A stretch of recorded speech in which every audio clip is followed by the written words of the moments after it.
আসসালামু আলাইকুম। কেমন আছেন সবাই আপনারা?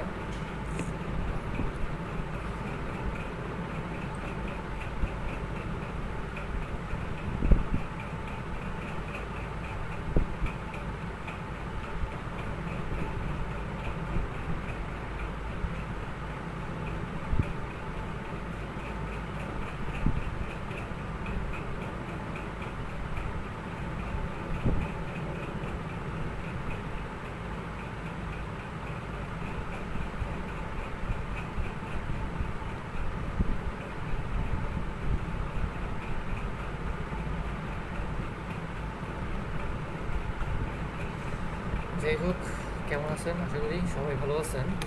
ওয়ালাইকুম আসসালাম, আয়েশা আক্তার। আমি আপনাদের হোয়াটসঅ্যাপ গ্রুপে ক্লাসটা শেয়ার করে দিয়েছি। আমরা আজকে যে বিষয় নিয়ে আলোচনা করব সেটা হচ্ছে মূলত জেন্ডার।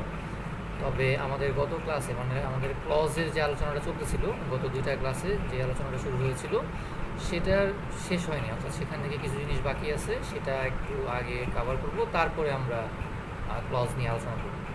তো আপনারা একটু জানাবেন যে আমাকে আপনারা শুনতে পাচ্ছেন কিনা এবং আমাকে দেখতে পাচ্ছেন কিনা। আর একই সাথে যদি আমাকে দেখাও যায়, শোনাও যায়, তাহলে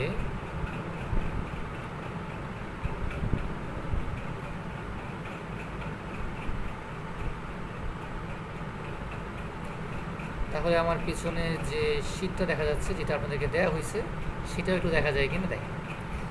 ঠিক আছে, আমাদের আজকে ক্লাস নাম্বার 3। আমরা দুইটা ক্লাস ইতিমধ্যেই করে ফেলেছি। ক্লজের উপর দুইটা ক্লাস করেছি। আজকে ক্লজের কিছু পার্ট আলোচনা করব, আর জেন্ডার থেকেও কিছু কথাবার্তা বলবো, কারণ ক্লজের কিছু জিনিস শেষ হয় না, সেটা রিপিট কী বলা যায়, ফিনিশিং দিব আর কি। একটু বলে রাখি, সেটা হচ্ছে আজকে যে ক্লাস, এটাতে আপনারা খুব একটা মজা নাও পেতে পারেন, কারণ এটা আসলে পিওর গ্রামার বেসড কোনো আলোচনা না। আমি চেষ্টা করি সাধারণত একটু ব্যালেন্স করার, কারণ কিছু আলোচনা আছে বা কিছু টপিকস আছে যেগুলো আসলে পিওর গ্রামার বেসড, এবং হয়তো নিয়মকানুন দিয়ে আমরা সেগুলো বুঝতে পারি, শিখতে পারি, এবং পড়তেও হয়তো অনেকের ভালো লাগে বা মজা লাগে হয়তো। যেমন আমরা গত দুইটা ক্লাস যে করেছি ক্লজের উপর, এটা পিওর গ্রামার বেসড ছিল এবং সেখানে অনেক কিছু বোঝার ছিল, অনেক কিছু কী বলা যায়, আমাকে হয়তো বুঝিয়ে দেওয়ার ছিল বা আপনারও বোঝার ছিল। কিন্তু আজকে যে টপিকস আমরা আলোচনা করব জেন্ডার, অর্থাৎ এখানে আসলে আমাদের যে কী বলা যায়, জেন্ডারগুলোর যে ফর্ম, অর্থাৎ চার প্রকারের যে জেন্ডার আমরা জানি, যেমন কমন জেন্ডার, নিউট্রাল, এইগুলো যে জেন্ডার ছোটোবেলা থেকে পড়ে আসছে, এগুলো রূপান্তরটা অর্থাৎ ট্রান্সফর্মটা আমরা করব। এটা আসলে পিওর গ্রামার বেসড কিছু না। এটা আপনারা হয়তো আমার সাথে একমত হবেন যে এটা আসলে পুরোই অনেকটাই মুখস্থ নির্ভর। যেমন আমরা দেখবো সামনে, যেমন জেন্ডার এই শীটটা আপনাদেরকে দেওয়া হয়েছে, আর যদি কেউ না পেয়ে থাকেন তাহলে একটু কাইন্ডলি জানাবেন। তো আমাদের যে জেন্ডারের 4টা প্রকার হচ্ছে ম্যাসকুলিন, ফেমিনিন, নিউট্রাল এবং কমন জেন্ডার। এগুলো যে রূপান্তর, বিভিন্নভাবে প্রশ্ন আসে, সেগুলো নিয়ে কথা বলবো আর কি। তো এই জন্য এটা যেহেতু পিওর গ্রামার বেস না, এটা আসলে আলটিমেটলি অনেকটাই আপনাদের নিজেদের পড়ার বিষয়। কিন্তু যেহেতু আমার পিসি সিলেবাসে আসে, আমাদের বিসিএস সিলেবাসে আসে, এবং দু একটা প্রশ্ন হয়, কম হয়, যেহেতু পিওর গ্রামার বেস না, এই কারণে হয়তো অনেকের পড়তে ইচ্ছা করে না, বা হয়তো অনেকে জাস্ট প্রিভিয়াস ইয়ার কোশ্চেনগুলো পড়েন, কিন্তু কিছু পড়া তো কিছু জিনিস তো পড়তে হবে। তো সেই জায়গা থেকে এই জেন্ডারের রূপান্তরটা বা ট্রান্সফর্মটা, অর্থাৎ কমন নিউট্রাল থেকে কমন থেকে নিউট্রাল, বা কোনটা কমন কোনটা নিউট্রাল, এগুলো তো আমাদের একটু, বা কোনটা আপনার কী বলা যায় ম্যাসকুলিন, কোনটা ফেমিনিন, এগুলো একটু আমাদের জানতে হয়, এবং বিভিন্ন সময় পরীক্ষা আসছে। তো এটা অনেকটাই আপনাদের মুখস্থ নির্ভর একটা পড়াশোনা। তো ঠিক আছে, আমরা আজকে কথা না বাড়িয়ে আলোচনায় চলে যাই। আমাদের আজকের বিষয়বস্তু হচ্ছে জেন্ডার। তবে এটা যাওয়ার আগে আমরা একটু কাইন্ডলি আপনাদের সুবিধার্থে আমরা গত ক্লাসে যে বিষয়টা আলোচনা শুরু করেছিলাম, অর্থাৎ ক্লজ রিলেটেড যে আলোচনাটা শুরু করেছিলাম, সেটার একটু সমাপ্তি টেনে আসি। ক্লজের শীটটা আপনাদেরকে দেওয়া হয়েছিল, সেখানে আপনারা একটু কাইন্ডলি যদি যান, হাতে থাকলে দেখবেন আমাদের এই পর্যন্ত আলোচনাটা হয়েছিল। অর্থাৎ আমাদের অ্যাডজেক্টিভ ক্লজ নিয়ে আমরা কথা বলেছিলাম, এবং অ্যাডজেক্টিভ ক্লজের মোটামুটি বিস্তারিত আলোচনা করেছিলাম। শুধুমাত্র অ্যাডজেক্টিভ ক্লজ দিয়ে যে ট্রান্সলেশন করা, অনুবাদটা, এই জায়গা থেকে আমরা আজকে আলোচনাটা করব। আশা করি দেখতে পাচ্ছেন আমি একটু সময় নিচ্ছিলাম প্রথম দিকে, যেহেতু বাকিরাও হয়তো জয়েন করবেন, কিন্তু আলটিমেটলি অনলাইন ক্লাসগুলোতে এই টেস্টটা আসলে বৃথা। আলটিমেটলি আপনাদের ম্যাক্সিমামেরই খুব অনুপস্থিত বা উপস্থিতি থাকে না খুব একটা। আচ্ছা ঠিক আছে, আমরা তারপরেও সামনে আগে। তো এই যে আমরা এখানে বলেছি যে ট্রান্সলেশন উইথ অ্যাডজেক্টিভ ক্লজ, এটা আসলে আপনাদের পিলির পড়া না, তারপরে আমি যেহেতু গত ক্লাসে এগুলো আলোচনা করেছি যে আসলে কেন এগুলো দিয়েছি, একটু দেখে নেবেন যে অ্যাডজেক্টিভ ক্লজ দিয়ে আমরা বেশ কিছু অনুবাদ আমরা করতে পারি, বেশ মানে স্ট্যান্ডার্ড লেভেলের কিছু অনুবাদ আমরা করতে পারি, সেটাই আমরা এখানে দেখানোর চেষ্টা করেছি। যেমন আমি প্রথম অনুবাদটা বলেছি যে চলতি বছর বাংলাদেশে যেসব অপরাধ মাথাচাড়া দিয়ে উঠেছে সেগুলো দেশের জন্য দুশ্চিন্তার কারণ। এই যে আমরা এখানে বলতে চাচ্ছি যে যেসব, সেগুলো, অথবা আমরা প্রায় বলি যে যিনি, তিনি, যে, সে, হ্যাঁ, এই ধরনের কথাগুলো যে বলি আমরা, অর্থাৎ রিলেটিভ প্রোনাউন ইউজ করে, রিলেটিভ প্রোনাউন ব্যবহার করে আমরা যে বাক্যগুলো ব্যবহার করি এগুলোকে আমরা বেসিক্যালি এই অ্যাডজেক্টিভ ক্লজের মধ্যে ফেলতে পারি। যেমন এখানে বলা হচ্ছে দোজ ক্রাইমস, এখানে কমা দেওয়ার কারণে আলটিমেটলি রিলেটিভ প্রোনাউনটা রিডিউস করা হচ্ছে, কিন্তু এখানে চাইলে আপনি দোজ ক্রাইমসের পরে হুইচ দিয়েও এটা মানে অ্যাড করতে পারেন, যে those crimes which have suddenly flood up, এরকম করতে পারেন। কিন্তু অনেক সময় আমরা গত ক্লাসেই বলেছি যে কিছু কিছু ক্ষেত্রে রিলেটিভ প্রোনাউনটা রিডিউস করা হয়। আপনারা লাস্ট ক্লাসে দেখে নিন, বলেছিলাম যে কিছু কিছু ক্ষেত্রে রিলেটিভ প্রোনাউনটা অনেক সময় থাকে না, না থাকতেও বোঝা যায় যে সেটা আছে। এই যে এই বাক্যটা সেরকমই হয়েছে, বাংলাতে হয়তো বলতেছি যেসব, সেসব, এরকম, কিন্তু দেখেন ইংরেজিতে কিন্তু কোথাও দোজটা উল্লেখ করা হয়নি, আপনার হুইচ বা হুজ উল্লেখ করা হয়নি, বলা হচ্ছে দোজ ক্রাইমস। যদি এখানে কমা না দিলে আমরা হয়তো বলতাম যে those crimes which have suddenly flood up. Flood up মানে হচ্ছে, একটু ওয়ার্ডও মনে রাখেন যে ফ্লার আপ, ফ্লার আপ মানে হচ্ছে মাথাচাড়া দিয়ে ওঠা, অথবা আপনি বলতে পারেন একটু মানে হঠাৎ কোনো কিছুর আবির্ভাব ঘটা, এরকম। তাহলে those crimes have suddenly flood up in Bangladesh. তারপরে বলা হচ্ছে are truly the cause for concern, are truly the cause for concern for the country, সেগুলো সত্যি দেশের জন্য একটা দুশ্চিন্তার বিষয়। আর একটা অনুবাদ দিয়েছি যে আমি তো সেই মানুষটিকে ভালোবাসবো যে আমাকে সত্যি বুঝতে পারবে, এগুলো আপনারা পারেন যে I shall love that person who will. এখানে আবার দেখেন রিলেটিভ প্রোনাউন দেওয়া আছে, কারণ আমরা সবসময় তো আর ইউজ করতে পারবো না, কিছু ক্ষেত্রে আমরা দিতেও হবে। তাহলে who will truly feel my heart. তো এইভাবে আমরা এই যে হু ব্যবহার করে, হুইচ ব্যবহার করে আমরা বিভিন্নভাবে এই অ্যাডজেক্টিভ ক্লজ দিয়ে অনুবাদ করতে পারি, বা ছোটো ছোটো ট্রান্সলেশন আমরা করতে পারি। এটা এই পর্যন্ত কি বোঝা গেল? এটা আসলে আপনাদের পিলির পড়া না, তারপরে আমি জাস্ট আপনাদের রাইটিং প্র্যাকটিসটার জন্য এটা দিয়েছি এখানে, আপনারা চাইলে দেখে নিতে পারেন। আমাদের মূল আলোচনা অ্যাডভার্বিয়াল ক্লজ, অনেকে বলে অ্যাডভার্ব ক্লজ, বাট গ্রামাটিক্যালি যদি বলি তাহলে অ্যাডভার্বিয়াল ক্লজ বলতে হবে, কারণ এটার মধ্যেও, এই অংশটুকুর মধ্যেও তো আমি ভুল করতে পারি না, তাই না? মানে যেমন আমরা কী বলি, যেমন অ্যাডভার্ব শব্দটার অ্যাডজেক্টিভ ফর্ম, আমি যদি বলি যে অ্যাডভার্ব, খেয়াল করেন অ্যাডভার্ব একটা নাউন, এটা কিন্তু নাউন, আমাকে এটার যদি অ্যাডজেক্টিভ ফর্ম তৈরি করতে হয় তাহলে করতে হবে অ্যাডভার্বিয়াল, তাই না? একদম। তাহলে আমি যদি দুইটা ওয়ার্ড পাশাপাশি রাখি, আমি তাহলে বলতে হবে অ্যাডভার্বিয়াল ক্লজ, মানে এই ক্লজটা নাউন এবং সেটাকে মডিফাই করার জন্য তার আগে অ্যাডজেক্টিভ ব্যবহৃত হচ্ছে। তাহলে এখানেও একটু আমরা অনেক সময় ভুল করি, অ্যাডভার্ব ক্লজ প্রচলিত, বাট গ্রামাটিক্যাল মিস্টেক এড়ানোর জন্য আমরা অ্যাডভার্বিয়াল বলতে পারি। তাহলে কী হলে অ্যাডভার্বিয়াল ক্লজ হয়?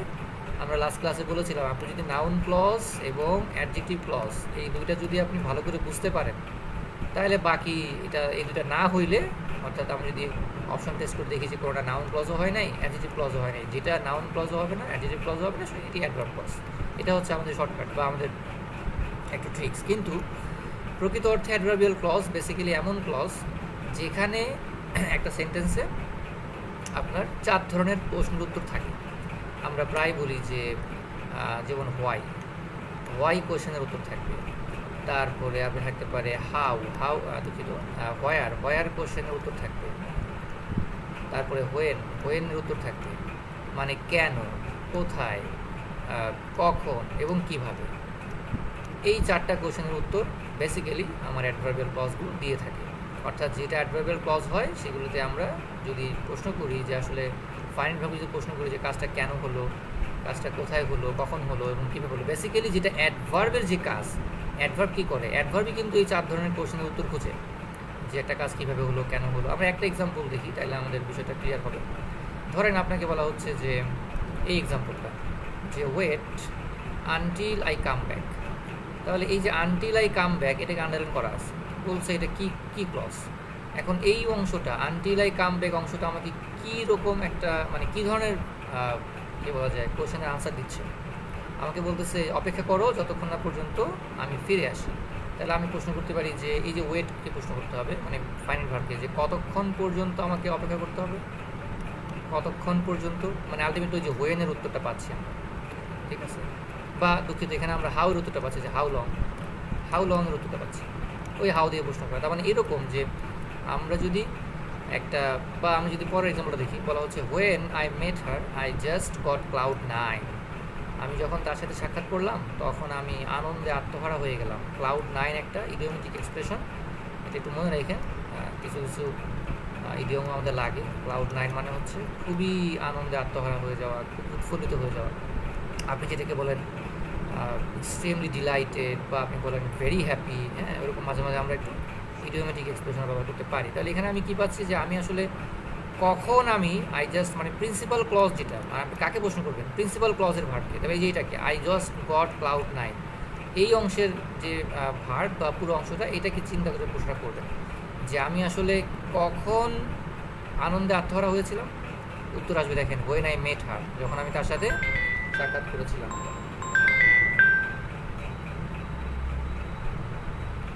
ব্যাপারটা কি বোঝা গেল? এইভাবে তার আমরা এখানে অনেক কথা বলা হয়েছে যে অ্যাডভার্বিয়াল ক্লজ আসলে যে কনজাংশনগুলোকে নিয়ে আমরা অ্যাডভার্বিয়াল ক্লজ চিন্তা করি, অর্থাৎ যে কনজাংশনগুলো ফ্রিকুয়েন্টলি অ্যাডভার্বিয়াল ক্লজ হয় সেগুলো আমি এখানে দেওয়ার চেষ্টা করেছি। যেমন দেখেন এখান থেকে অ্যাজ, সিন্স, দো, অলদো, ইভেন বা ইভেন ইফ, WH ওয়ার্ড, হ্যাঁ, যেমন এই যে when, how, where, why, while etcetera. But এখানে কিন্তু আবার প্যাচ আছে, আমরা কিন্তু রিলেটিভ প্রোনাউনও কিন্তু আমরা এই WH ওয়ার্ডগুলো দেখে আসছি। কিন্তু আমরা কিন্তু গত ক্লাসে বলেছি যে রিলেটিভ প্রোনাউনের একটা বেসিক শর্ত আছে। এই জায়গায় যে WH ওয়ার্ড যেমন হোয়েন লিখেছি, এই হোয়েনই আবার অ্যাডজেক্টিভ ক্লজেও আসতে পারে যদি সেটা রিলেটিভ প্রোনাউন হয়। কিন্তু এইখানে অ্যাডভার্বিয়াল ক্লজে যখন হোয়েন ব্যবহৃত হবে তখন সেই হোয়েনটা রিলেটিভ প্রোনাউন হবে না। এই পার্থক্যটা আমরা একটু পরে বুঝবো, কারণ আমাদের কিছু একদম স্পেসিফিক কিছু পার্থক্য আছে, সেখানে গেলে আমরা বুঝতে পারবো। আপনারা যদি না বুঝেন তাহলে একটু কাইন্ডলি আমাকে বললেন, আমি দরকার হলে আবার বুঝাবো। মানে এই যে বললাম যে হোয়েন, হাউ, এরা কিন্তু অ্যাডজেক্টিভ ক্লজে যখন হবে তখন কিন্তু এরা রিলেটিভ প্রোনাউন। মানে ধরেন ফর এক্সাম্পল হোয়েন যদি মানে অ্যাডজেক্টিভ ক্লজ হয় তখন সেই হোয়েনটা রিলেটিভ প্রোনাউন হবে। আর হোয়েন যদি অ্যাডভার্বিয়াল ক্লজ হয় তখন কিন্তু সে রিলেটিভ প্রোনাউন হবে না, ঠিক আছে। তখন কিন্তু সে রিলেটিভ প্রোনাউন হবে না, তখন সে একটা একটা কনজাংশন, বা আমরা বলে থাকি মানে অ্যাডভার্বিয়াল কনজাংশন, এরকম বলে থাকি। এখন আপনার মনের মধ্যে প্রশ্ন থাকতে পারে যে আমি কেমনে বুঝবো যে when adjective clause relative pronoun হয়েছে না হয় নাই, এরকম প্রশ্ন মনে থাকতেই পারে। দুঃখিত, তাদের জন্য বলবো প্লিজ আমার লাস্ট ক্লাসটা দেখেন, গত ক্লাসটা দেখেন। আমি গত ক্লাসে মানে বুঝাইছি যে কেমনে রিলেটিভ প্রোনাউন হয়। আজকেও বুঝাবো, ওয়েট করেন, একটু ওয়েট করেন, আজকেও বুঝাবো, আরেকবার বুঝাবো আজকে। তো এই কনজাংশনগুলো আমরা দিয়েছি, অনেকগুলো কনজাংশন এখানে দেওয়া আছে, যেমন if, Waidar, provided, providing, provided that, so that মানে এরকম বলবে সো কী বলা যায়, ইল দ্যাট, বা বলবে যে সো হার্ড দ্যাট, এরকম মানে এটা কিছু থাকবে সো আর দ্যাটের মাঝখানে। বা অনেক সময় সরাসরি সো দ্যাট একসাথেও থাকতে পারে, এরকম থাকতে পারে সো দ্যাট, এরকম হতে পারে যে she tried hard so that she could succeed in life, এরকম। আবার একটু গ্যাপ দিয়ে থাকতে পারে, মানে she was so tired that she couldn't walk, এরকম বলতে পারে। তো সাচ দ্যাট, এরকম before, after, as soon as, as long as, হ্যাঁ, এইরকম অনেক কনজাংশন, মানে যা এখানে ব্যবহার করছি আমি এখানে এক্সেট্রা লিখছি। আপনি যদি কয়টা মনে রাখতে পারেন ভালো, যদি মনে রাখতে না পারেন তাহলে ওই যে বলছিলাম না, নাউন ক্লজ বা অ্যাডজেক্টিভ ক্লজ যদি না হয় তাহলে এর বলবো সেটাও মনে রাখতে পারেন চাইলে। অথবা আপনি এই কনজাংশনগুলোকে মনে রাখেন, একটু খেয়াল করে দেখেন আমাদের অ্যাডজেক্টিভ ক্লজে, আবার রিপিট করি আমি গত ক্লাসের পড়া, অ্যাডজেক্টিভ ক্লজে যেই কনজাংশনগুলো ব্যবহৃত হয়েছিল সেই কনজাংশনগুলোর নাম ছিল কি, কেউ বলতে পারেন? আমি কিন্তু এটা প্রথম ক্লাসে আলোচনা করেছিলাম। অ্যাডজেক্টিভ ক্লজ হওয়ার জন্য যে কনজাংশনগুলো হয় সেই কনজাংশনগুলোর কী নাম, বা সেগুলোকে আমরা কোন ধরনের কনজাংশন বলি, কেউ কি বলতে পারবেন? এটা কিন্তু আমি প্রথম ক্লাসে বলেছি। ধরেন আমি যে আজকে যে এক্সাম্পলটা দিলাম একটু আগে, যেমন এই যে এখানে I shall love that person, এই যে দ্যাট পারসন থেকে, বা দুঃখিত হু থেকে, who will truly feel my heart, তাহলে যে হু, এটা কিন্তু আমি বলতেছি এটা অ্যাডজেক্টিভ, এটা একটা রিলেটিভ প্রোনাউন, এটাকে আমি হুকে বলতেছি রিলেটিভ প্রোনাউন। বাট হু কিন্তু আবার অ্যাট দ্য সেম টাইম এটা কনজাংশন, তাহলে এটা কী কনজাংশন, এটা কি বলতে পারেন? আমরা কিন্তু গত মানে প্রথম ক্লাসে আলোচনাটা করেছি, যে কনজাংশনের আলোচনাটা করেছিলাম। তো আসেন আমরা বিভিন্ন রকমের অ্যাডভার্বিয়াল ক্লজ দেখি।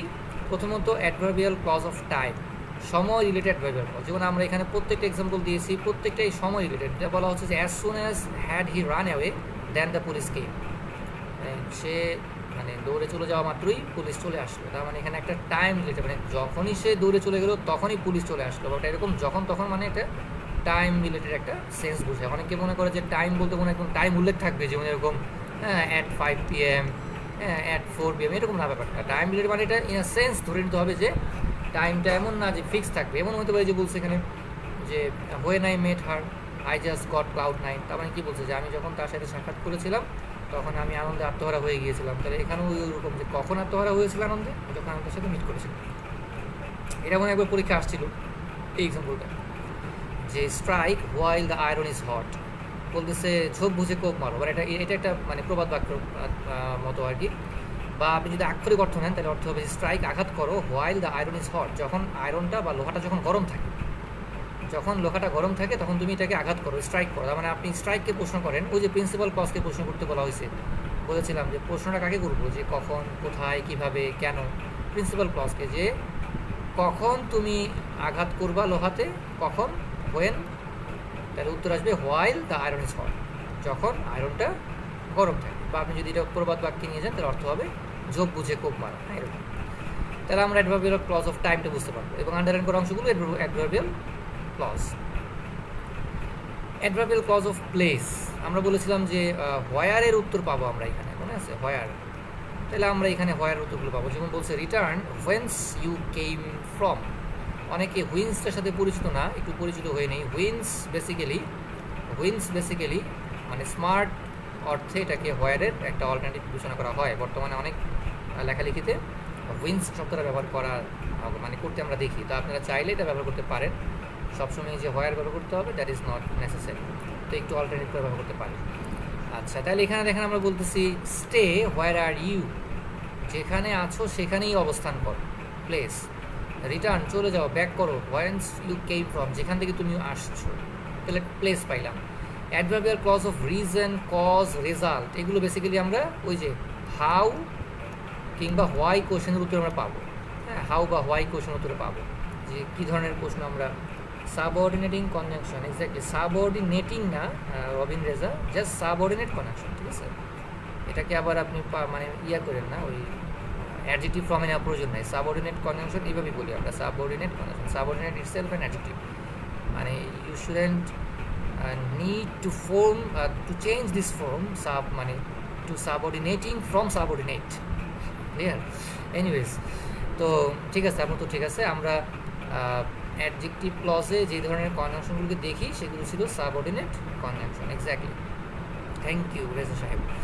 আচ্ছা, তাহলে আমাদের এখানে রিজন, কজ এবং রেজাল্টগুলো আমরা কীভাবে পাই, বলা হচ্ছে as he is a man of dime a dozen, যেহেতু সে একটা ডাইম এ ডজন টাইপের মানুষ, I am not interested in making a partnership with him. Anyone মানে gauge the meaning of dime a dozen? কেউ কি বলতে পারেন dime a dozen শব্দের অর্থ কী? তাহলে এখানে যা অর্থ যাই হোক, দেখেন একটা এই পুরো বাক্যটা একটা সেন্স কি নিচ্ছে, যেহেতু সে একটা ডাইম এ ডজন টাইপের মানুষ, সুতরাং আমি তার সাথে কোনো প্রকার বিজনেস মানে পার্টনারশিপে যেতে আগ্রহী না। তার মানে এখানে একটা রিজন প্রকাশ হচ্ছে, আমি কেন তার সাথে পার্টনারশিপে যেতে আগ্রহী না। হোয়াই, কেন আগ্রহী না, কারণ যেহেতু সে একজন ডাইম এ ডজন টাইপের মানুষ, বা he is a man of dime a dozen. তো what does the dime a dozen mean, please আপনারা মেনশন করতে পারেন কমেন্টে। I am sorry that I couldn't make it in time. আমি দুঃখিত, এইটা খুব ফর্মাল একটা ইংরেজি। আমরা প্রায় বলি কি যে sorry for my late, please don't mind, এরকম বলি আমরা। হ্যাঁ, মানে কখনো কেউ যদি দেরি করে তখন আমরা কি বলি যে সরি স্যার, মানে সরি ফর মাই লেট, বা বলি sorry sir I am late and I will not do it again, এরকম বলি আমরা। বাট দেখেন একটা বাক্য দিয়ে সুন্দর করে বলা যায় যে I am sorry that I couldn't make it in time.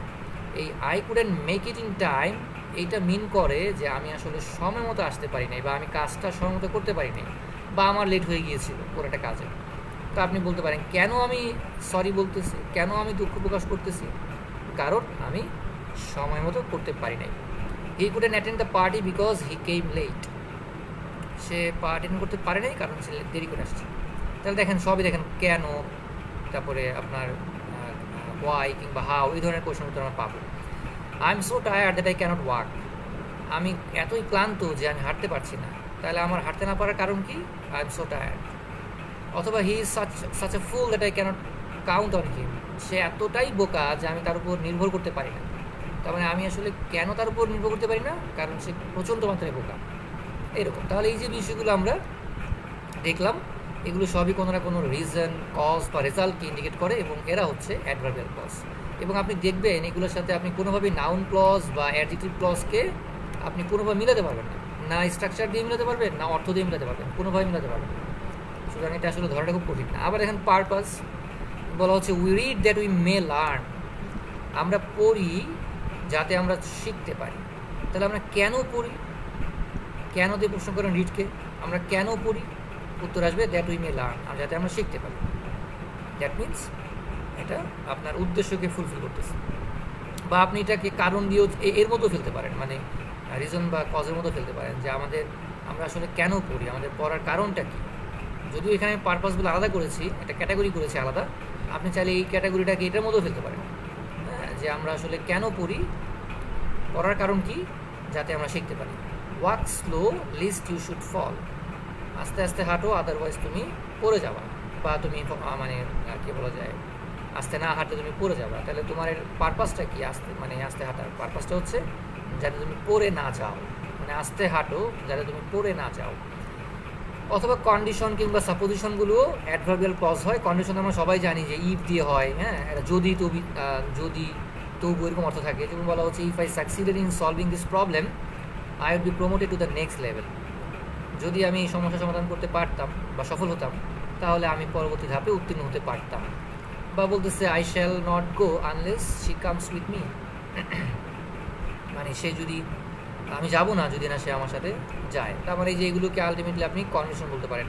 বা কিছু ক্ষেত্রে সাপোজিশনও হয়, সাপোজিশনের কন্ডিশন এই পার্থক্য করতে যায় না, এটা কাছাকাছি পার্থক্য, যে এটা সাপোজিশন, যে I may come in case I have time, মানে এটা একদম ডিরেক্টলি শর্ত দেয় নাই যে যদি আমার সময় থাকে তবে আমি আসবো, এমনটা না, বলছে যে in case I have time, আমি হাতে সময় থাকলে আমি আসবো। মানে ওয়ান কাইন্ড অফ কন্ডিশন, আবার কন্ডিশন না, এই মাঝামাঝি অবস্থানটা হতো সাপোজিশন, ঠিক আছে। অথবা he will come provided that he gets leave, এটাও কিন্তু অনেকটা এরকমই, যে সে আসবে যদি সে যদি ছুটি পায়। I shall try whether I succeeded or not, আমি সফল হই বা না হই আমি ট্রাই করব। মানে একটা মানে কিছুটা কন্ডিশন আছে, আবার কিছুটা নাই, এরকম একটা মানে মাঝামাঝি অবস্থা। যেখানে বলতে পারতো I shall try if I succeed, এরকম বলতে পারতো না, বলে বলছে I shall try whether I succeed or not, আমি পারি আর না পারি আমি চেষ্টা করে দেবো।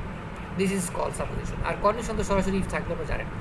আমরা এখানে বলেছি যে মাঝে মাঝে ইফ অমিট থাকতে পারে, এটা আপনারা অনেকে জানেন যে কিছু কিছু বাক্যে আমরা এই যে হ্যাড আগে এনে আমরা সেই বাক্যগুলোকে ইফকে আমরা অমিট করতে পারি বা হাইড করতে পারি। যেমন এই বাক্যটাকে বলতেছি আমরা যে had I been rich I would have help the poor, আমি এটা বলতে পারতাম এরকম যে ইফ আই হ্যাড বিন, এটা বলতে পারতাম না যে if I had been rich, মানে এই প্রথম বাক্যটা, এটাকে আমি এভাবে বলতে পারতাম, যে if I had been rich, তারপর আমাদের বলতে পারতাম I would have help the poor. কিন্তু অনেক সময় বললাম না যে মাঝে মাঝে আমরা কী করি, ইফটাকে আমরা অমিট করি। অমিট করতে গেলে কী করতে হয়, এই হ্যাডটাকে শুরুতে নিয়ে আসতে হয়। তাহলে আমরা শুরুতে নিয়ে আসলাম, হ্যাডটা এখান থেকে কেটে দিলাম, তাহলে কী হইল, হ্যাড আই বিন রিচ, এই যেটা হইল হ্যাড আই বিন রিচ, তারপরে বলা হচ্ছে I would have help the poor. মানে এটাও কিন্তু ইফের মতোই একটা কন্ডিশন, তার মানে এটাও একটা অ্যাডভার্বিয়াল ক্লজ, এটাও একটা অ্যাডভার্বিয়াল ক্লজ। এই যে বলতেছে ওয়ার আই প্রেজেন্ট দেয়ার, বলতে পারতো if I were present there বা আই ওয়াজ প্রেজেন্ট দেয়ার, এরকম বলতে পারতো, কিন্তু না বলে বলতেছে were I present there I would oppose her. তাহলে এই যে এগুলো কিন্তু একটা শর্তই দিচ্ছে, এগুলো অ্যাডভার্বিয়াল ক্লজ। এছাড়া দেখেন আমাকে বলা হচ্ছে যে অ্যাডভার্বিয়াল ক্লজ অফ কনসেশন। কনসেশনটা কি, ওই যে মানে কন্ট্রাডিক্টরি অর্থ মিন করে একই বাক্যে, যে বলছে যে দো he is poor he is honest, যদিও সে দরিদ্র তবুও সে সৎ। এই যে দো অলদো, এগুলো যদিও তবু। Even if I fail I shall not give up my hope, আমি ব্যর্থ হয়ে মানে ফেল করলেও, যদিও আমি ফেল করবো এটা হয়তো জানি বা আমি হয়তো ধরে নিচে ফেলবো, কিন্তু আমি আমার কি ছাড়বো না, আশা ছাড়বো না। এগুলোকে আমরা বলি অ্যাডভার্বিয়াল ক্লজ। ওকে, এখন আসেন আমাদের মূল আলোচনায়, আজকের এই ক্লজের ক্লাসের লাস্ট পার্টে। এতক্ষণ পর্যন্ত যে আলোচনা হইল আপনারা কি বুঝতে পারলেন? আমাকে একটু বলেন তো। ডায়ামে ডজন মানে সাধারণ। আচ্ছা, আর কিছু? আপনারা আছেন কজন? আমি তো লাইভ 12 জন মাত্র।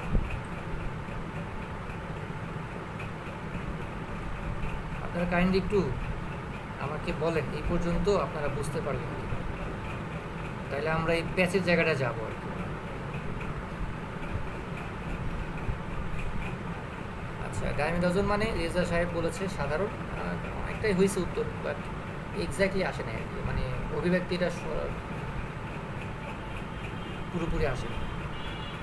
তো যাই হোক, বাকিরা একটু বললেন, আমি বলে দিই অলরেডি। মোটামুটি ডায়ামে ডজন মানে হয় আলটিমেটলি খুবই কমন, হ্যাঁ, খুবই কমন, এবং আসলে যার কোনো ভ্যালু নাই। মানে কমন শুধু বললেও হবে না, মানে কমনের পাশাপাশি এটাও বলতে হবে যে ডায়ামে ডজন মানে এতটাই কমন যে আসলে এটা ভ্যালু অ্যাড করে না, বা এটার আসলে কোনো ইম্প্যাক্ট নাই।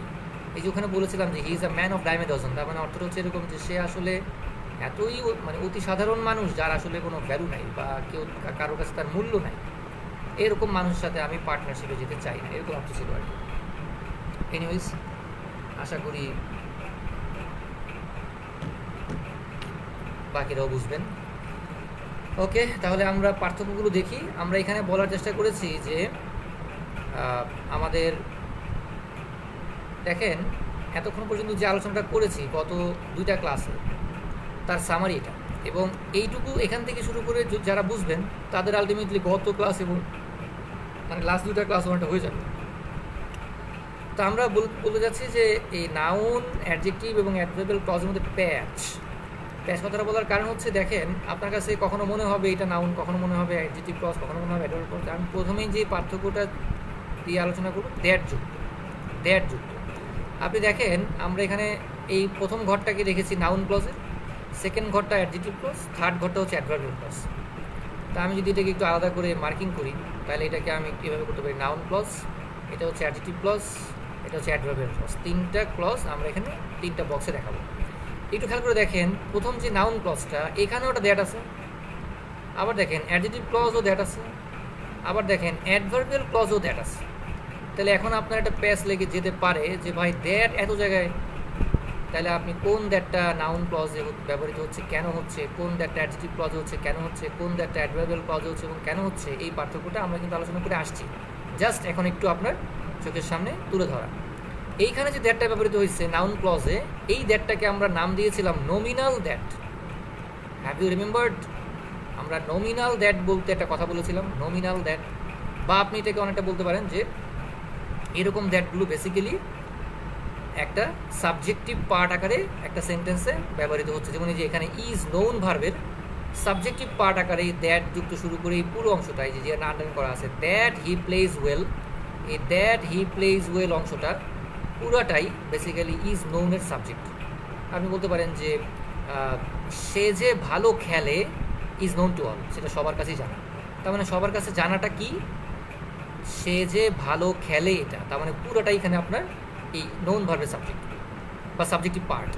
দ্যাট মিনস এইখানে যে দ্যাট, এইটা আসলে একটা সেন্টেন্সকে সাবজেক্ট বানাইছে, মানে ফুল সেন্টেন্সকে আপনার এই নোন ভার্বের সাবজেক্ট বানাইছে। এই কাজটাই বেসিক্যালি নমিনাল দ্যাটটা করে। মনে আছে আপনাদের? দেখেন আমরা আলোচনা করে আসছি। আবার দেখেন I know that he plays well, এখানেও দ্যাট আছে, কিন্তু কী কাজ করেছে এটা? এই পুরো দ্যাট থেকে শুরু করে এই পার্টটা অবজেক্টিভের কাজ করেছে বা অবজেক্টের কাজ করেছে। কার অবজেক্ট? নো ভার্বের অবজেক্ট। আমরা প্রশ্ন করতে পারি যে আমি কি জানি, এখানেও প্রশ্ন করতে পারতাম যে সবার কাছে কি জানা। তাহলে কি জানা প্রশ্ন করলে এখানে আসতো সাবজেক্টিভ পার্ট, আর কি দিয়ে প্রশ্ন করলে এখানে আসছে অবজেক্টিভ পার্ট। তার মানে খেয়াল করে দেখেন নাউন ক্লজের কাজই কিন্তু কী ছিল? সাবজেক্টিভ। এই নাউন ক্লজের কাজই কী ছিল? সাবজেক্টিভ বা অবজেক্টিভ পার্ট আকারে সে ব্যবহৃত হবে, এটাই তার মূল কাজ ছিল, বেসিক কাজ ছিল। এখানে দ্যাটটা কী হয়েছে? বলছে I have bought a pen that writes well. এখানে দ্যাট পেনের পরে বসছে। পেন একটা নাউন, আমি একটু জুম করি। পেন একটা নাউন, এবং আমরা বলেছিলাম যে কোনো নাউনের পরে বা কোনো প্রোনাউনের পরে যখন একটা দ্যাট থাকবে, বা শুধু দ্যাট না, যখন কোনো রিলেটিভ প্রোনাউন থাকবে বা কোনো WH ওয়ার্ড থাকবে, এবং ওই WH ওয়ার্ড দিয়ে বা দ্যাট দিয়ে যদি তার আগের নাউনটা কী বোঝায়, তাহলে বুঝতে হবে সেটা কি রিলেটিভ প্রোনাউন। তাহলে এই দ্যাটটা হচ্ছে রিলেটিভ প্রোনাউন। এই যে একটু আগে বলেছিলাম রিলেটিভ প্রোনাউন নিয়ে আলোচনা করেছিলাম গত ক্লাসে, যারা ছিলেন না তারা এখন বুঝেন যে WH ওয়ার্ড অ্যান্ড দ্যাট, আরও কয়েকটা আছে, এস, আরেকটা আছে বাট, হ্যাঁ এরাই আরও কয়েকটা আছে, বাট এর বাইরে আসে না। WH ওয়ার্ডগুলো সবগুলো যেমন আপনি বলতে পারেন হাউ, হোয়েন, হোয়ার, এগুলো সবই আছে। তাছাড়া দ্যাট আছে, এজ আছে, বাট আছে। এরা যদি রিলেটিভ প্রোনাউন হিসাবে ব্যবহৃত হয় তাহলে অবশ্যই তাদের আগে একটা নাউন থাকবে অথবা একটা প্রোনাউন থাকবে, এবং ওই দ্যাট দিয়ে বা WH ওয়ার্ড দিয়ে বা এস দিয়ে বা বাট দিয়ে ওই নাউনটা কি বুঝাবে। তাইলে বুঝতে হবে এই বাট হচ্ছে রিলেটিভ প্রোনাউন বা দ্যাট হচ্ছে রিলেটিভ প্রোনাউন। যেমন আমরা প্রায় একটা বাক্য ছোটবেলা থেকে পড়ে আসছি, সেটা হচ্ছে এটা, দেয়ার ইজ নো মাদার। এটা আমরা সবাই পড়ে আসছি, দেয়ার ইজ নো মাদার। তারপরে কি বলছিলাম আমরা, there is no mother but loves her child, মনে আছে? But loves her child. আমরা ছোটোবেলা থেকে এই বাক্যগুলো পড়ে পড়ে বড় হয়েছি। আচ্ছা, আপনাকে এখন প্রশ্ন করা হয়েছে, ভাই ঠিক আছে আপনি তো পড়ছেন, আপনি বলেন এখানে বাট কি? আমরা বলতে চাচ্ছি there is no mother but loves her child, এমন কোনো মা নেই যে তার সন্তানকে ভালোবাসে না। তাহলে বলেন বাট কার আগে, মানে কার পরে আসে? বাট মাদারের পরে আসে, মাদার নাউন। এবং এই মাদার, এই বাট দিয়ে কি মাদারকে বোঝাচ্ছে কিনা? হ্যাঁ, কারণ এখানে আলটিমেটলি বাটটা হুয়ের মতো একটা অর্থ দিচ্ছে, হুয়ের মতো অর্থ দিচ্ছে। বা আপনি বলতে পারেন যে মানে যে একটা অর্থ দিচ্ছে, যে বা যার মতো। তার মানে দেখেন এই বাট একটা নাউনের পরে আছে, এবং এই বাট এই নাউনটা কি বোঝাচ্ছে? কারণ এখানে আমি যদি বলি যে দেয়ার ইজ নো মাদার, এমন কোনো মা নেই যে, তাহলে যে কে বলেন তো? এই যে কে, মাদারই তো যে। এমন কোনো মা নেই যে তার সন্তানকে ভালোবাসে না, তাহলে যেটা আসলে কে? এই বাট আসলে কে? মাদার। তার মানে এই বাট দিয়ে মাদারকে বোঝাচ্ছে, সুতরাং বাট হচ্ছে এখানে রিলেটিভ প্রোনাউন। এবং পয়েন্ট টু বি নোটেড, এই বাট থেকে শুরু করে বাকি যে ক্লজটা, এটাকে বলবো আমরা অ্যাডজেক্টিভ ক্লজ। আপনার যদি এরকম প্রশ্ন করে যে there is no mother but loves her child, এই বাট লাভস হার চাইল্ড কোন ক্লজ? অবশ্যই অ্যাডজেক্টিভ ক্লজ। কেন? কারণ বাট রিলেটিভ প্রোনাউন। এইভাবে দ্যাট এরকম হতে পারে, যেমন দ্যাট হচ্ছে এখানে দ্যাট রাইটস ওয়েল, তার মানে দ্যাট রিলেটিভ প্রোনাউন। তার মানে এইভাবে আমরা অ্যাডজেক্টিভ ক্লজে আমরা দ্যাটকে, বা এই যে দ্যাট এখানে আছে দেখেন, বলা হচ্ছে যে the book that you lent me yesterday is really informative. তুমি আমাকে যেই বইটা গতকালকে দিয়েছো বা ধার দিয়েছিলা, সেটা খুবই তথ্যমূলক একটা বই। এখন দেখেন এখানে যে দ্যাটটা ব্যবহৃত হয়েছে, এটা কার পরে আছে? বুকের পরে আছে। বুক কিন্তু নাউন, এবং সেই দ্যাট কিন্তু এই বইটা কি বোঝাচ্ছে? সুতরাং এই দ্যাট রিলেটিভ প্রোনাউন। বোঝা গেল কি? তার মানে এখানে আমরা দ্যাট এইভাবে পাবো। আর অ্যাডভার্বিয়াল ক্লজে আমরা দ্যাট পাবো কীভাবে? এইটা যে আমরা কারণ, উদ্দেশ্য, ফলাফল এগুলো বুঝাবে। বা আপনি বলতে পারেন যে ভাই এখানে নাউন ক্লজ এবং অ্যাডজেক্টিভ ক্লজ হবে না। যেমন দেখেন we read that we may learn. আপনি দেখেন এখানে দ্যাটটা যে ব্যবহৃত হয়েছে, বা এই যে দ্যাট থেকে শুরু করে যে পুরো পার্টটা, এটা কিন্তু অবজেক্ট না। এই যে বলছে রিড, এই রিড ভার্বের কিন্তু এটা অবজেক্ট না। এখানে যেমন খেয়াল করেন, এখানে যেমন এই যে নো ভার্বের অবজেক্ট ছিল এই পুরো পার্টটা। আই নো, আমি কি জানি, উত্তর ছিল দ্যাট হি প্লেস ওয়েল, সে ভালো খেলে, এটা আমি জানি। কিন্তু এই যে কি কোশ্চেনের উত্তরে আমরা এটা পাচ্ছি, মানে এটা একটা অবজেক্টিভ পার্ট বা অবজেক্টিভ পার্ট, এটা বা অংশ। কিন্তু এখানে যদি আমি প্রশ্ন করি, দেখেন তো এখানে আমি প্রশ্ন করি যে আমরা কি পড়ি, কি দিয়ে প্রশ্ন করেন? আমরা কি পড়ি, জীবনেও কিন্তু এই পার্টটা উত্তরে আসবে না। দেখেন তো আসে কিনা? আমরা কি পড়ি, উত্তরে কি আসবে দ্যাট উই মে লার্ন? আসবে না। বরং উত্তরটা আনতে হলে আমাকে প্রশ্ন করতে হবে আমরা কেন পড়ি।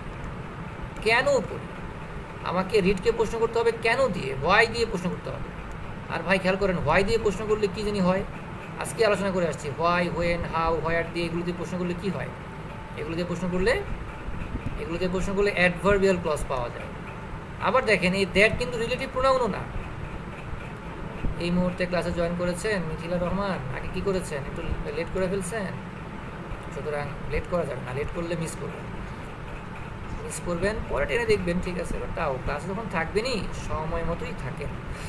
আচ্ছা, he is such a fool that I cannot count on him, এক্সাম্পলটাকে দিয়ে আসছি আমি। দেখেন এই দ্যাট থেকে বাকি অংশ কিন্তু অবজেক্ট না।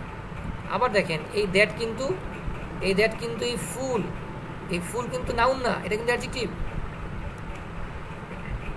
ঠিক আছে? এটা মনে করেন না যে ফুল নাউন তারপরে বসে গেছে দ্যাট, তাহলে দ্যাট ওই নাউনকে বোঝাচ্ছে, তাহলে দ্যাট রিলেটিভ প্রোনাউন। এরকম অনেকে ভেবে ফেলবে যে দ্যাট ফুলের পরে বসছে, তাহলে ফুল তো একটা নাউন, দ্যাট দিয়ে তো ফুল কি বোঝাচ্ছে, তাহলে দ্যাট মনে রিলেটিভ প্রোনাউন। কিন্তু ভাই ফুল কি নাউন? আপনি যদি কাউকে বলেন ইউ আর আ ফুল, তার মানে আপনি কী বললেন? আপনি তাকে বোকা বললেন। তাহলে এই বোকা এটা কীভাবে নাউন হলো? এই ফুল হচ্ছে এই হি এর একটা কমপ্লিমেন্ট, এবং অ্যাডজেক্টিভ কিন্তু কমপ্লিমেন্ট কিন্তু অ্যাডজেক্টিভ হতে পারে। আমরা বলি না শি ইজ গুড, এরকম বলি না? তাহলে গুড কি নাউন? গুড তো এই শি এর কমপ্লিমেন্ট এবং ভালো মন্দ বোঝাচ্ছে, সুতরাং এটা একটা অ্যাডজেক্টিভ। তাহলে সেই অর্থে কিন্তু আমরা দ্যাটকে নাউনের পরে পাই নাই যে রিলেটিভ প্রোনাউন বলা যাবে। তার মানে এটা ওই যে আপনার কারণ বা রিজন, কজ এগুলো বোঝাচ্ছে। I am so tired that I cannot walk, example দিয়ে। যেমন দেখেন একই দ্যাট 3 জায়গায় আমরা পাচ্ছি। এখানে নাউন ক্লজেও পাচ্ছি, এখানে অ্যাডজেক্টিভ ক্লজেও পাচ্ছি, আবার আমরা অ্যাডভার্বিয়াল ক্লজেও পাচ্ছি। সুতরাং খেয়াল করতে হবে প্যাচটা আসলে কোথায় লাগে এবং কেন লাগে। আমার ধারণা বুঝলে লাগবে না প্যাচ। WH ওয়ার্ড যুক্ত প্যাচ, দ্যাট দিয়ে গেল প্যাচটা, দ্যাটের প্যাচ শেষ। WH ওয়ার্ড কি আমরা জানি সবাই যে এইগুলো হোয়েন, তারপরে মনে করেন হাউ, ওইগুলো। দেখেন নাউন ক্লজেও হোয়েন পাচ্ছি আমরা, এই জায়গায় হোয়েন পাচ্ছি। দেখেন অ্যাডজেক্টিভ ক্লজেও আমরা হোয়েন পাচ্ছি, দেখেন অ্যাডভার্বিয়াল ক্লজেও হোয়েন পাচ্ছি। অথবা আমি বলতে পারি দেখেন নাউন ক্লজে আমি হাউ পাচ্ছি, দেখেন অ্যাডজেক্টিভ ক্লজেও আমি হাউ পাচ্ছি, আবার দেখেন আমি অ্যাডভার্বিয়াল ক্লজেও হাউ পাচ্ছি। আমি এখন আর বিস্তারিত বুঝাবো না, কারণ আপনারা আশা করি ধরতে পারবেন যে কেন কী হয়েছে। দেখেন এখানে কেন আমরা এই হোয়েন যুক্ত অংশটাকে বলতেছি নাউন ক্লজ, কারণ এটা এই যে আই নো ভার্বের অবজেক্ট। আমি কি জানি? হোয়েন হি উইল কাম, কখন সে আসবে, অবজেক্ট। আবার দেখেন এই যে এই পার্টটা how he made this mistake, এটা কেন আমি বলতেছি নাউন ক্লজ? কারণ পুরো পার্টটা এখানে ইজ ভার্বের অবজেক্ট। আমি বলতে চাচ্ছি how he made this mistake, সে ভুলটা আসলে কিভাবে করেছে বা করেছিল, ইজ আ মিস্ট্রি, এটাই আসলে রহস্য। মানে পুরো বাক্যের অর্থ এরকম যে সে আসলে ভুলটা কিভাবে করেছিল, এটাই তো রহস্য। তাহলে দেখেন কি রহস্য, প্রশ্ন করেন কি রহস্য, পুরাটা আসবে উত্তরে, সাবজেক্টিভ পার্ট আকারে চলে আসবে, তার এটা নাউন ক্লজ।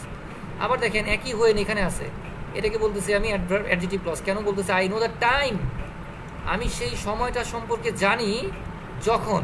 তাহলে বলেন হোয়েন কাকে বোঝাচ্ছে? টাইমকে বোঝাচ্ছে। টাইম কিন্তু এখানে নাউন। তাহলে যেহেতু হোয়েন একটা নাউনের পরে বসে ওই নাউনটা কি বোঝাচ্ছে, সুতরাং হোয়েনকে আমরা কি বলতে পারবো? রিলেটিভ প্রোনাউন বলতে পারবো। এই কারণে এই রিলেটিভ প্রোনাউন যুক্ত অংশ রয়েছে অ্যাডজেক্টিভ ক্লজ। আবার এখানে হোয়েন আছে, এই হোয়েন কিন্তু আবার অ্যাডভার্বিয়াল ক্লজ। কেন? ওই যে দেখেন প্রথমত আপনি বলতে পারেন যে এটা নাউন ক্লজও হয় নাই, অ্যাডজেক্টিভ ক্লজও হয় নাই, এই কারণে অ্যাডভার্বিয়াল ক্লজ। আবার আপনি এভাবে বলতে পারেন ব্যাখ্যা করে যে না, এটা আলটিমেটলি টাইম রিলেটেড কথাবার্তা বোঝাচ্ছে। আমরা জানি যে হোয়েন দিয়ে প্রশ্ন করে আমরা যে উত্তর আনতে পারি সেটা হচ্ছে অ্যাডভার্বিয়াল। যেমন বলতে পারি I will be with him when he will come, আমি তার সাথে থাকবো যখন সে আসবে। তার মানে আমি কখন তার সাথে থাকবো? যখন সে আসবে। এইভাবেও আপনি চিন্তা করতে পারেন। বা আপনি দেখেন এখানে যে হোয়েনটা আছে এটা কিন্তু হিম কিন্তু প্রোনাউন, তাহলে হিমের পরে বসছে, কিন্তু হিমের পরে বসে কিন্তু হোয়েন হিমকে বোঝায়নি।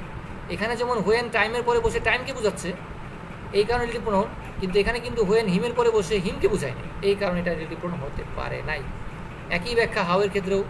এখানে দেখেন বলছে I don't like the way how he made mistake, সে কিভাবে ভুলটা করেছিল বা যে উপায়ে সে ভুলটা করেছিল তার ভুল করার ধরনটা আমি পছন্দ করি না।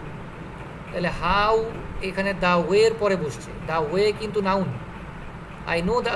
I don't like the way, আমি সেই উপায়টা পছন্দ করি না।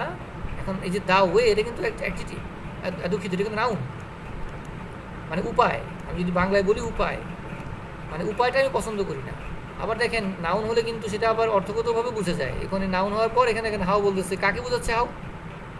হোয়াই কিন্তু বোঝাচ্ছে, মানে ওই ধরনটাকে, যেই ধরনে বা যেইভাবে সে ভুলটা করেছে, আমি তার ভুল করার ওই ওয়েটাকে বা ওই উপায়টাকে আমি পছন্দ করি না, যে উপায়ে।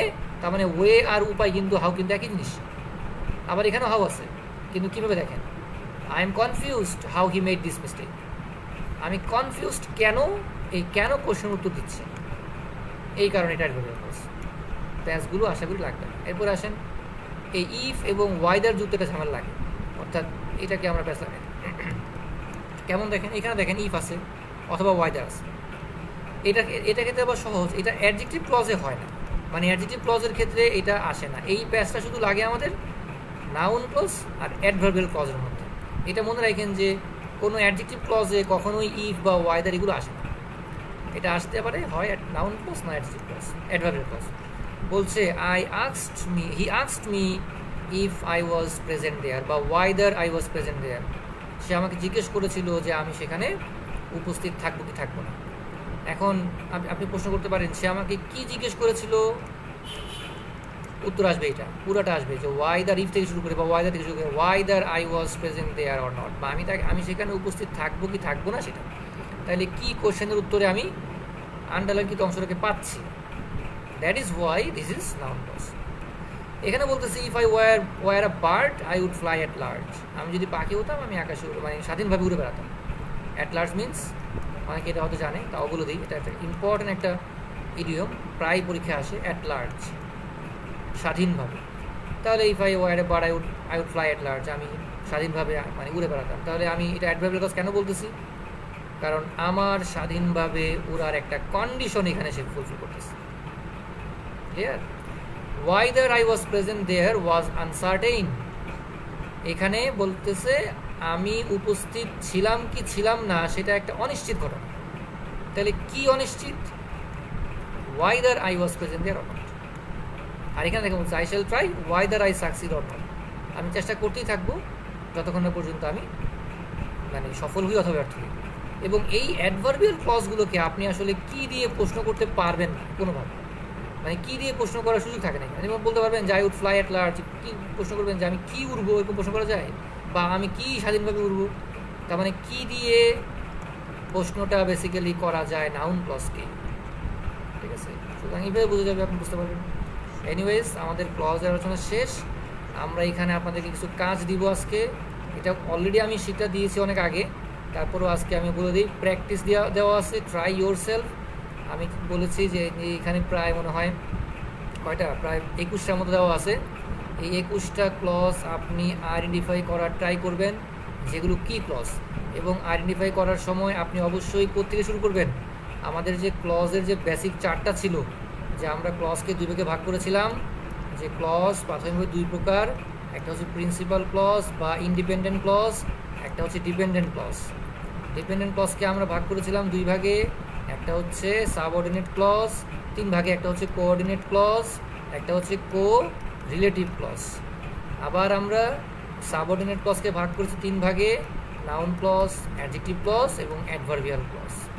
এই যে আমরা ভাগ করলাম, আপনি একদম রুট থেকে শুরু করবেন। এমনও হইতে পারে এই 10টা 11টা মানে প্র্যাকটিসের মধ্যে আপনার কাছে হয়তো প্রিন্সিপাল ক্লজ বা ইন্ডিপেন্ডেন্ট ক্লজও চাইতেই পারে, ডিপেন্ডেন্ট ক্লজও চাইতে পারে। এখন ডিপেন্ডেন্ট ক্লজ যদি হয় তাহলে আপনি আবার আরও গভীরে যাবেন। যদি আপনি নিশ্চিত হন যে ডিপেন্ডেন্ট ক্লজ, তাহলে আপনি আরও গভীরে যান যে ডিপেন্ডেন্ট ক্লজের মধ্যে এটা কি সাবঅর্ডিনেট না কোঅর্ডিনেট নাকি কোরিলেটিভ। আবার যদি আপনি নিশ্চিত হন যেটা সাবঅর্ডিনেট, তাহলে আপনি আরও গভীরে যান, সাবঅর্ডিনেট নাউন সাবঅর্ডিনেট ক্লজ না অ্যাডজেক্টিভ সাবঅর্ডিনেট ক্লজ না অ্যাডভার্বিয়াল সাবঅর্ডিনেট ক্লজ, বা আপনি সংক্ষেপে বলতে পারেন নাউন ক্লজ না অ্যাডজেক্টিভ ক্লজ না অ্যাডভার্ব ক্লজ। আবার দেখেন আরও কথাবার্তা আছে, এই কোঅর্ডিনেট এবং কোরিলেটিভ এই দুইখান ক্লজ মিলে কিন্তু কম্পাউন্ড সেন্টেন্স হয়। এবং এখানে যে ধরনের কনজাংশনগুলো ব্যবহৃত হয়, এখানে এই কোঅর্ডিনেট ক্লজের কনজাংশনকে বলা হয় কোঅর্ডিনেট কনজাংশন, আর কোরিলেটিভের কনজাংশন বলা হয় কোরিলেটিভ কনজাংশন। আর সাবঅর্ডিনেটের যে কনজাংশন হয় সেটাকে বলা হয় সাবঅর্ডিনেট কনজাংশন, আর বাক্যটাকে বলা হয় কমপ্লেক্স সেন্টেন্স, আর এই দুটো বাক্যকে বলা হয় কম্পাউন্ড সেন্টেন্স। এরকম ছোটোখাটো অনেক কথাবার্তা ছিল। আমি একটা মানে কেবল চার্টের মধ্যে আমি পুরো 3টা ক্লাসের আলোচনাটাকে সামারি করে দিলাম। আপনারা এইভাবে উত্তরগুলো বের করুন। আমরা এখন জেন্ডারের আলোচনা যাব। জেন্ডারটা আমি আজকে অল্প একটু দেখা দিব, এটা আসলে বোঝার কিছু নাই, আপনাদের মুখস্থ করতে হবে বেশি, এটা মাথায় রাখতে হবে। আর একটা অনুশীলন দেওয়া আছে শেষের দিকে, সেটা হচ্ছে ফ্রি হ্যান্ড রাইটিং। আপনি যে ক্লজ শিখলেন, আপনি নাউন ক্লজ বুঝলেন, অ্যাডজেক্টিভ ক্লজ বুঝলেন, অ্যাডভার্বিয়াল ক্লজ বুঝলেন, এবার ক্লজ দিয়ে আপনি অনুবাদ করতে পারেন কিনা। ফর এক্সাম্পল, এই বাক্যটা, গাজা যে ভূখণ্ডে শত শত বছর ধরে ফিলিস্তিন মুসলিমদের বসবাস, সেখানেই তারা আজ রক্তাক্ত। এই বাক্যটা আসলে কোন ক্লজে পড়ছে? এটা কি নাউন ক্লজ মানে নাউন ক্লজে পড়ছে নাকি অ্যাডজেক্টিভ ক্লজে পড়ছে? মানে আমরা অনুবাদটা করার ক্ষেত্রে ফোকাস করবো noun clause, adjective clause, adverbial clause, এই তিনটা। কারণ এখানে আমাদের আর ওই সাবঅর্ডিনেট, কোঅর্ডিনেট অথবা ওই যে কোরিলেটিভ ওগুলোর দিকে আমাদের এত চিন্তা করার প্রয়োজন নেই। বা সর্বোচ্চ হয়তো আমি ওই কী বলা যায়, সাবঅর্ডিনেট, কোঅর্ডিনেট আর হচ্ছে কোরিলেটিভ, এই তিনটাকে ফোকাস করে আমরা অনুবাদটা করবো। তো ম্যাক্সিমামই কাজে লাগবে আপনার সাবঅর্ডিনেটেড নাউন আর যদি অ্যাডভার্বিয়াল ক্লজ, এই তিনটা কাজে লাগবে বেশি। তা আপনারা যে বাক্যটা যেই ক্লজে আছে ঠিক সেই ক্লজে রেখে সেটাকে অনুবাদ করবেন। তাহলে এই যে বাক্যটা বললাম, গাজা যে ভূখণ্ডে শত শত বছর ধরে ফিলিস্তিনি মুসলিমদের বসবাস, সেখানে তারা আজ রক্তাক্ত, এটা কোন ক্লজে পড়ে এবং পড়লে সেটার অনুবাদটা কেমন হবে চেষ্টা করবেন করার। এগুলো আপনাদের নিজেদের কাজ, এবং যদি কেউ করেন আমাকে আমার পার্সোনাল হোয়াটসঅ্যাপে দেখাতে পারেন, আপনাদের যে হোয়াটসঅ্যাপ গ্রুপ আছে সেখানে দেখাতে পারেন। যদি আপনাদের অফিসিয়াল হোয়াটসঅ্যাপ গ্রুপে যদি মানে কমেন্ট করার অ্যাক্সেস না থাকে, তাহলে আমার পার্সোনাল হোয়াটসঅ্যাপ নাম্বার আছে 01674932 এই নাম্বারে আপনারা কাজ শেষ করে একটা ছবি তুলে অথবা পিডিএফ বানায়া, যেটাই পারেন না কেন, ইমেজ অথবা পিডিএফ ফরম্যাটে আমাকে এই 21টা ক্লজ কোন ক্লজে পড়েছে আর অনুবাদটা, এই দুইটা কাজটা শেষ করে আমাকে দেখাতে পারেন। এই নাম্বারে পাঠিয়ে দিবেন, আমি দেখে আপনাকে মানে ফিডব্যাক দিব আর কি, যদি কেউ করেন কাজটা। আশা করি আপনারা যারা লাইভ আছেন তারা করবেন। নাও আমাদের ক্লাসের শেষের দিকে, আমরা আর 10-15 মিনিট থাকবো ক্লাসে। ক্লজ নিয়ে আলোচনা শেষ। আজকে যে টপিকটা ছিল আমাদের মূলত অনেকটা মুখস্থবিদ্যা, সেটা হচ্ছে জেন্ডার। তো জেন্ডার থেকে আমরা যে ধরনের প্রশ্নগুলো প্রিভিয়াস ইয়ার কোশ্চেন দেখা যায়, যেমন দেখেন 43rd BCS প্রশ্ন হয়েছে, which gender is word orphan. Orphan শব্দটা কোন জেন্ডার? অপশনে ছিল কী বলা যায় আপনার কমন, নিউটার, কিংবা ছিল হয়তো ফ্যামিনিন অথবা ম্যাসকুলিন, এগুলো ছিল। মানে ধরনটা বোঝার চেষ্টা করেন কী ধরনের প্রশ্ন আসছে। 41 BCS প্রশ্ন করছে, which one of the following is common gender. 4টা অপশন দিয়ে বলছে কোনটা কমন জেন্ডার। 40 BCS প্রশ্ন করছে, দ্য ওয়ার্ড ইজ ম্যাসকুলিন, মানে নিচের কোন ওয়ার্ডটা ম্যাসকুলিন জেন্ডার। তার মানে এই পর্যন্ত আমরা জেন্ডার থেকে 3টে কোশ্চেনই পাইছি, 40, 41, 43, এবং এর পরেও আমি কোনো প্রশ্ন দেখিনি জেন্ডার থেকে হইতে, এর আগেও খুব একটা দেখা যায় না। সুতরাং এর আগে হলেও হয়তো 34 পর্যন্ত হয়তো হয়েছে, ওইটা আমরা আপনার অত গুরুত্ব দিই না, কারণ বেসিক্যালি 35 থেকে আমাদের নতুন সিলেবাসে প্রশ্ন হয়, সেটাকে ফোকাস করি আমরা। তো এই লেভেলের প্রশ্ন হতে পারে। এখন আমাদের পারতে হলে কী করতে হবে? এই ধরনের আমি যদি পারতে চাই যে অরফান কী জেন্ডার অথবা ল্যাড কী জেন্ডার, পারতে হলে কী করতে হবে? এটার জন্য আপনার কোনো মানে রুলস নাই যে আমি আপনাকে কোনো নিয়ম শেখা দিব আপনি পারবেন। এটার জন্য আপনাকে বেসিক থেকে শুরু করে কিছু বিষয় আপনাকে মুখস্থ করতে হবে, বা আপনাকে অনেকটা মানে কী বলা যায় প্র্যাকটিস করতে হবে, বেশি বেশি মুখস্থ প্লাস প্র্যাকটিস। এটা ডেফিনেশনটা যা লাগবে না, আমরা সবাই জানি জেন্ডার কাকে বলে। এটা আলটিমেটলি গ্রামারে ইন্ডিকেটস করে যে weather a particular noun or pronoun is masculine, feminine, neuter or common. অর্থাৎ একটা নাউন বা প্রোনাউন আপনার বেসিক্যালি এটা নাউন রিলেটেডই হয়। প্রোনাউন কথাটা আসলে এখানে বলার জন্য বলা, কিন্তু gender is basically related to noun. আমাদের সিলেবাস যেটা পিএসসি করে দিয়েছে সেটার আগে যদি বলি আর কি, তাহলে যে নাউনটা আমাকে ইন্ডিকেট করতেছে যে সে পুরুষ না মহিলা, নাকি কমন জেন্ডার, নাকি নিউটার, অর্থাৎ কোনোটাই বোঝান এরকম, এটা কি বলি আমরা জেন্ডার। ক্লাসিফিকেশন আমরা সবাই জানি 4 প্রকার জেন্ডার, 1, 2, 3, 4, এগুলো আমি অ্যাভয়েড করে যাচ্ছি খুব সহজ। এগুলো যে ম্যাসকুলিন জেন্ডার পুরুষকে বোঝায়, এক্সাম্পল দেখে নেন, ফ্যামিলিন নারীকে বোঝায়। নিউটার জেন্ডার ডিনোটিং লাইফলেস থিং, যেমন বুক, টেবিল, পেন, এগুলা। আবার এখানে বলছি মনে রাখেন যে সকল ম্যাটেরিয়াল, কালেকটিভ এবং অ্যাবস্ট্রাক্ট নাউনগুলো, পাশাপাশি শিশু মানে চাইল্ড, বেবি, ইতর প্রাণীগুলো যেমন ডগ, ক্যাট, বার্ড, এগুলোকে প্রায়শই নিউটার জেন্ডার আকারে বাক্যে ব্যবহার করতে দেখা যায়। আমি কিন্তু বলেছিলাম একবার নিউটার জেন্ডার হচ্ছে লাইফলেস থিং। তাহলে আপনি প্রশ্ন করতে পারেন চাইল্ড বা বেবি কি লাইফলেস? না, এটা লাইফ আছে, তারপরেও চাইল্ড বেবিকে আমাদের বিভিন্ন রাইটিংসে আমরা এটাকে নট নেসেসারি যে এটাকে আমি নিউটার জেন্ডার হিসেবে ব্যবহার করতেই হবে তা না, বাট করতে দেখা যায়। ডগ, ক্যাট, বার্ড এগুলোকে নিউটার জেন্ডার হিসেবে ব্যবহার হতে দেখা যায়। একটা এক্সাম্পল দেখেন, আমরা বলতেছি এরকম, the child is asking food to his mother. আপনাকে প্রশ্ন করা হয়েছে, এটা কিন্তু ভালো করে খেয়াল করেন, প্যাস লাগবে এখানে। আপনাকে প্রশ্ন করা হয়েছে চাইল্ড এখানে কি জেন্ডার। এখন দেখেন তো এই বাক্যটার মধ্যে তো চাইল্ড কি জেন্ডার এটার আলামত দেওয়াই আছে। এই দেখেন হিজ, এই হিজ হচ্ছে আমার সে আলামত, এইটা আমাকে দিয়ে দিছে, বলতেছে ভাই আমার বাক্যেই বলতেছে the child is asking food to his mother, তার মানে এখানে হিজ দিয়ে দিছে। তাহলে এইখানে আপনার চাইল্ড কি জেন্ডার, এটা নিউটার হয়েছে কি না এটা নিয়ে ভাবার কোনো দরকার নেই। এইটা অবশ্যই, এই চাইল্ড অবশ্যই ম্যাসকুলিন জেন্ডার। কেন? বাক্যে চাইল্ডের পরিচয় দেওয়া আছে যে সে আসলে একটা পুরুষ বা এক মানে ম্যাসকুলিন। এই ক্ষেত্রে আমার প্যাচ লাগার কোনো দরকার নেই। এখন যদি হিজ না দেয়, নাও এবার খেলা দেখেন। এবার আপনাকে বলছে the child is asking food to mother. এখন আপনাকে বলছে চাইল্ড কি জেন্ডার। এইবার আপনি যেহেতু বাক্যের মধ্যে এই চাইল্ড মেল নাকি ফিমেল এরকম কোনো আলামত নাই, এই অবস্থায় চাইল্ডকে আপনাকে বলতে হবে নিউট্রাল জেন্ডার। কি জেন্ডার? Neutral gender. এটা কি ক্লিয়ার? আবার দেখেন আর একটা প্যাসেজ। এখন আপনাকে বলছে এরকম, তুমি এখানে একটা প্রোনাউন বসাও। অপশন দিচ্ছে হিজ, অপশন দিচ্ছে ইটস। ভালো করে খেয়াল করুন, এটাও কিন্তু খুব পরীক্ষা আসে। আপনাকে বলছে যে child is asking food to dash mother, option দিচ্ছে হিজ বা ইটস। এখন আপনি হিজ দিবেন। আপনি যদি হিজ দিতে চান, how can you be sure যে ওয়াইদার হিজ ইজ কি বলছে প্লেসড হিয়ার অর নট, বা his is suited to here or not? আপনি কিন্তু নিশ্চিত না যে চাইল্ড মেল না ফিমেল, আপনি জানেন না। ভাই আপনাকে এখানে হিজ কেউ দিয়ে দিয়েছে, সেটা অন্য কথা। আপনাকে হয়তো হিজ এখানে দিয়ে বলছে, এখানে হিজ দিয়ে বলছে চাইল্ড কি জেন্ডার, সেটা ভিন্ন কথা। কিন্তু আপনাকে যদি এই জায়গায় হিজ বসাইতে বলে যে হিজ না ইটস হবে, তখন আপনি কিন্তু শিওর না যে চাইল্ড মেল না ফিমেল। তখনও এই চাইল্ডকে আপনার নিউটার জেন্ডার ধরে ইটস আনসার করতে হবে। এই পর্যন্ত কি বুঝলেন? বলেন তো, এই চাইল্ড নিয়ে যে কথাগুলো বললাম এগুলো কি বুঝলেন? বুঝলেন কি বলেন? তার মানে দেখেন, নিউটার জেন্ডার যে হবে তার কিছু বেস থাকবে। নিউটার জেন্ডার এমনি হবে না। আমরা বলেছি যে ন্যাচারালি লাইফলেস থিংগুলো নিউটার জেন্ডার হয়, লাইফলেস থিংগুলো যেমন বুক, টেবিল, এগুলা। কিন্তু দেখেন ডগকেও অনেক সময় বাক্যে নিউটার জেন্ডার হিসেবে ব্যবহার হতে দেখা যেতে পারে। ক্যাটকেও দেখা যেতে পারে, বার্ডকেও দেখা যেতে পারে, মানে যেগুলো ইতর প্রাণীগুলো, এগুলো মাঝে মাঝে নিউটার জেন্ডার হয়ে যায়। এবারে অনেকে আমাকে প্রশ্ন করবে, ভাই আপনি তো বাক্য দিয়ে বুঝাইলেন, কিন্তু যদি প্রশ্নটা এরকম হয় যে চাইল্ড কি জেন্ডার, এরকম যদি প্রশ্ন হয় যে চাইল্ড কি জেন্ডার, কোনো বাক্য নাই, কোনো মানে আলামত নাই, কিছু নাই। বা আপনার আমি যদি প্রশ্ন করে কেউ যে ডগ কি জেন্ডার, এরকম প্রশ্ন হতে পারে না? বলেন তো।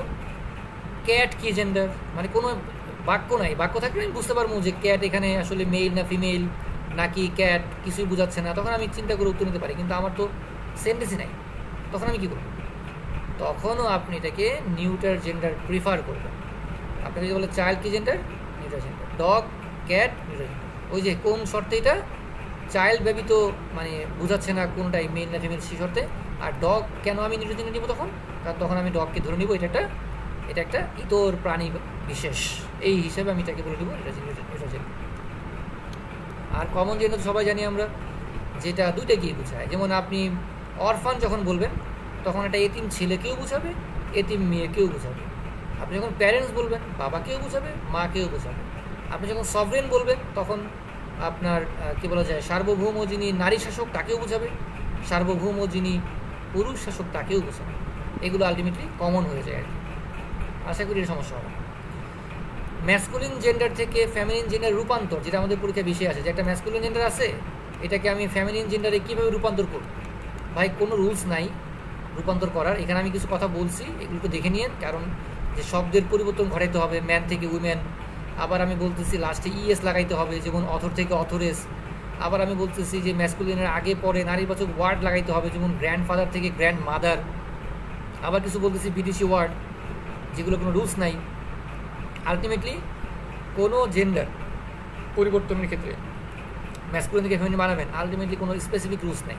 তবে এখানে যে কথাটা বলা হয়েছে সেটা হচ্ছে সাধারণত এই 3-4টা নিয়মকে মাথায় রেখে আপনি একটা ওয়ার্ডের ম্যাসকুলিন থেকে ফ্যামিনিন, ফ্যামিনিন থেকে ম্যাসকুলিন করতে পারেন। কি সেটা? ধরে আপনি মনে করতে পারেন আপনাকে একটা ওয়ার্ড দিছে, যে কোনো একটা ওয়ার্ড দিয়ে বলছে এটা ফ্যামিনিন কী হবে। আপনি ধরে নিতে পারেন যে এই শব্দের ফ্যামিনিন করতে হলে শব্দের পরিবর্তন ঘটাতে হবে। আপনি ধরে নিতে পারেন যে এই শব্দের পরিবর্তন করতে হলে বা ফ্যামিলিনের পরিবর্তন করতে হলে আপনাকে ইএস লাগাইতে হবে। আপনি ধরে নিতে পারেন যে এই শব্দটাকে ফ্যামিলিন বানাইতে হলে আপনার আগে পরে কোন নারীবাচক শব্দ বা পুরুষবাচক শব্দ যুক্ত করতে হবে। অথবা আপনি ধরে নিতে পারেন যে এই শব্দটা একটা ফরেন ওয়ার্ড, এইটার ম্যাসকুলিন থেকে ফ্যামিলিন বানাইতে গেলে কোনো নিয়মই আপনার কাজ করবে না। এখন আসেন দেখি, নাম্বার 1, কিছু শব্দ আছে যেগুলো ম্যাসকুলিন থেকে ফ্যামিলিন করার জন্য আপনাকে শব্দের টোটাল মানে পরিবর্তন করে ফেলতে হয়, টোটাল ওয়ার্ডটাই চেঞ্জ করে ফেলতে হয়। যেমন দেখেন ব্যাচেলর ওয়ার্ডের ম্যাসকুলিন থেকে ফেমিনিন করতে পারি আমরা মেইড বা স্পিনস্টার, স্পিনস্টার বা মেইড। এখন এই ব্যাচেলর ওয়ার্ডের সাথে এর কোনো মিল আছে ভাই? এটা কি কোনো রুলস দিয়ে আপনি পারবেন না।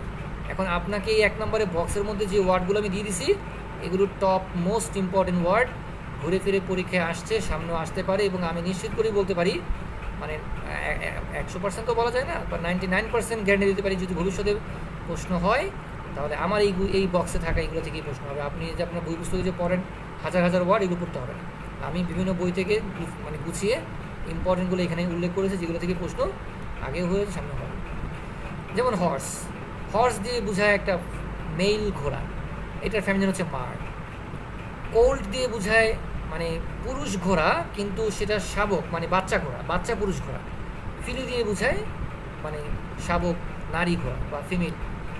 এইভাবে অনেক ওয়ার্ড আছে, এগুলো আমি রিপিট করবো না, যেগুলো ইম্পর্টেন্ট সেগুলো আলটিমেটলি এখান থেকে বাদ দেওয়ার কোনো সুযোগ নেই। যদি বললাম এখান থেকে কমা দেন আর উপায় নেই। যেমন যে ফক্স পরীক্ষা আসে, ড্রোন আসে, হার্ট আসে, তারপরে ব্যাচেলর আসে, বোর আসে, হর্স আসে, তারপরে যে নিপি ওইটা আসে। এই তো অনেকগুলো হয়ে গেল ইম্পর্টেন্ট। তারপরে সবগুলো একটু পড়া উচিত। আরও আছে দেখেন, যেমন যে টেইলর বা সেমস্ট্রেজটা আসে, হ্যাঁ, তারপরে আসে স্টেক, এটা আসে, খুবই আসে পরীক্ষায়। আর কিছু ওয়ার্ড আছে একটু আনকমন, যেমন দেখছি যে উষার, হ্যাঁ, এটা অনেক সময় আসে পরীক্ষা, এগুলো কিন্তু একটু খেয়াল করে পড়েন। হ্যাঁ, উষারি টি অথবা ডাঙ্কি অথবা অ্যাস, দুটার যেটাই হোক তার ফ্যামিলিন হবে জেনি। তারপরে এই যে ডোনা, এগুলো কিন্তু একটু দেখে নিয়েন। স্লোভেন্স, স্লাট, এটাও পরীক্ষা আসে। এই যে ফিয়েন্সটা আপনারা পারেনি, এটা কী বলবো, এইগুলো একটু দেখে নেবেন। এরপরে আসেন আলটিমেটলি এটা মুখস্থবিদ্যা, এটা বোঝানোর কিছু নাই। 2 নম্বর বলছে ম্যাসকুলিনের শেষে ইএস লাগাইতে হয়। কিছু ম্যাসকুলিন আছে যাদের শেষে আপনাকে হয় ইএস লাগাতে হবে অথবা আর ইএস লাগাতে হবে। এখানে যদি আমি শুধু ইএস বলছি, কারণ ওই আর ইএস বললেও কিন্তু লাস্টে ওই ইএসই হয়, এই কারণে বলতেছি কখনো আর ইএস হবে, কখনো ইএস হবে। যেমন অনেক গুরুত্বপূর্ণ প্রশ্ন এখান থেকে বিগত সময় হয়েছে, বিশেষ করে বিভিন্ন পরীক্ষায় বিসিএসের বাইরেও যদি জেনারেল থেকে প্রশ্ন করে তাহলে এই পার্টটা থেকে মানে বেশি গুরুত্ব দেওয়া হয়। যেমন অথর, এটাই পরীক্ষা বেশি দেয়। অথরের ফেমিনিন কি? অথরেস। এইভাবে কাউন্টেস, আবার দুটো অর্থ আছে। কাউন্টেস একটা অর্থ, আবার দেখেন একই বানান দুইটা, কাউন্ট উত্তরাধিকার, হেয়ারেস কিন্তু উত্তরাধিকারী। এভাবে অনেক ওয়ার্ড আছে, যেমন লায়নেস, তারপরে গডেস, প্যাট্রন পরীক্ষা আসে। সবই দেখবেন কোনো হয় ইএস দিয়ে হয়েছে বা আর ইএস দিয়ে হয়েছে, ম্যাক্সিমাম এগুলো ইএস দিয়ে হয়েছে এখানে। তারপরে যে হোস্ট, হ্যাঁ, হোস্টেস, তারপরে পয়েট, এটাও পরীক্ষা আসে। পয়েট খুবই ইম্পর্টেন্ট, পয়েটেস। প্রিন্স তো আপনারা পারেনি। মেয়র পরীক্ষা আসে, মেয়রেস। তারপরে নিগ্রো আসে পরীক্ষায়, নিগ্রোয়েস। ইনচেন্টার আসে, ইনচেন্ট্রেস। বেনিফেক্টর আসতে পারে, হ্যাঁ, এগুলো হয় মানে ইএস দিয়ে হবে, বা এই যে দেখেন যেগুলো লাস্টে আর আছে সেগুলো আর ইএস হচ্ছে। এই দেখেন বেনিফেক্টর, বেনিফেক্ট্রেস, ইনচেন্ট্রেস, হ্যাঁ, তারপর ইনস্ট্রাক্ট্রেস, মানে যে ওয়ার্ডগুলো লাস্টে এমনিতেই আর আছে সেগুলো আর কি আরটা থেকে যাচ্ছে, লাস্টে ইএস হচ্ছে এরকম। এই যে ম্যানেজার্স, এরকম। এইভাবে মাস্টার, মিস্ট্রেস, এগুলো আপনারা পারেন। তা এইগুলো বেসিক্যালি এইখানে এইটা একটু অ্যাভয়েড করেন, এটা আলটিমেটলি এখানে ভুল করে আসছে। এটা একটু আপনারা এই এক্সাম্পলটা আপনারা এই 1 নম্বর বক্সের জন্য রাখেন, এই এক্সাম্পলটা। অর্থাৎ এই যে ব্রেভ থেকে স্কুই, এটা আলটিমেটলি এই জায়গায় কপি হয়ে গেছে, এখানে হবে 1 নম্বর বক্সে হবে এটা। মানে এটা আসলে 2 নম্বরের রুলস না, এটা এখানে বসায় এই যে ব্রেভ, আর এখানে আপনি স্কুই বসায় দিয়ে এই ঘরে মানে পেস্ট করতে গিয়া ভুল করে এই ঘরে পেস্ট করে দিচ্ছি আর কি। এনিওয়েজ, 3 নম্বর বলতেছে ম্যাসকুলিনের আগে পরে নারীবাচক শব্দ যুক্ত করতে হয়। এটা আমরা এটাকে বলেছি যে 2-3 ভাবে আমরা করতে পারি। যেমন এই যে ম্যান সার্ভেন্ট, এটাকে যদি আপনি ফেমিনিন করতে চান তাহলে আলটিমেটলি আপনি এই ম্যানটাকে চেঞ্জ করে মেড বানা দিলেই হয়। মানে আগে বা পরে যে মিল্ক ম্যানকে আপনি মেড বানা দেন, এরকম কিছু কাজ করতে হয়। এগুলো আপনার পারবেন আশা করি, এগুলো বোঝানোর কিছু নাই। তারপরে দেখেন বিদেশি ভাষা থেকে আগত কিছু শব্দ আছে, এটা ভেরি ভেরি ইম্পর্ট্যান্ট। মানে জেন্ডার রিলেটেড প্রশ্নে, মানে ফরেন, মানে কী বলা যায়, ম্যাসকুলিন ফেমিনিন বলি আমরা, এগুলো আলটিমেটলি কোনো রুলস কোন আগে আমরা যে এতক্ষণ যেগুলো করে আসছি এগুলো তো অনেকটা আমাদের মানে কিছু একটা নিয়ম আমরা চিন্তা করতে পারি, যেমন এই যে ইএস লাগাইতে হবে লাস্টে, অথবা আর ইএস লাগাইতে হবে লাস্টে, একটা কিছু চিন্তা করতে পারি। কিন্তু এখানে কোনো চিন্তা করার কোনো কারণই নেই, ঠিক আছে? এই 3 নম্বর এই জায়গাটায় আপনি আসলে কোনো কিছু ভাইবে রাখবেন যে আসলে এখানে ইএস হতে পারে বা আর ইএস হতে পারে, সুযোগই নেই। যেমন দেখেন অ্যাডমিনিস্ট্রেটর, আপনি বলতে পারেন যে তাহলে কি অ্যাডমিনিস্ট্রেট্রেস হবে, লাস্টে ইএস হবে? দেখেন হয় নাই কিন্তু, ট্রিক্স হয়েছে, ট্রিক্স। অ্যাডমিনিস্ট্রেট্রিক্স।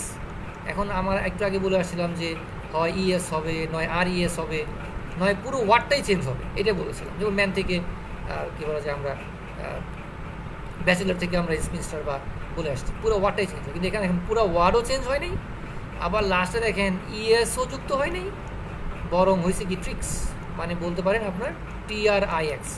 তো কিছু কিছু ওয়ার্ড আছে যেগুলো লাস্টে আমরা এই ট্রিক্স যুক্ত করি।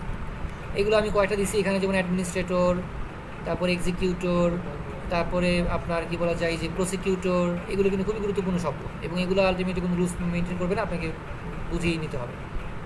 এছাড়াও দেখেন এই যে চার্লটি অথবা চার্লিয়ান, জন থেকে জেনি, এইগুলো কিন্তু আলটিমেটলি আপনার কোনো রুলস ফলো করে আপনি করতে পারবেন না, মুখস্থ করতে হবে। এবং এই বক্সটা আমি বলবো এটা ছাড় দেওয়ার সুযোগ নেই, এটা সবটাই করতে হবে, কিছু করার নেই।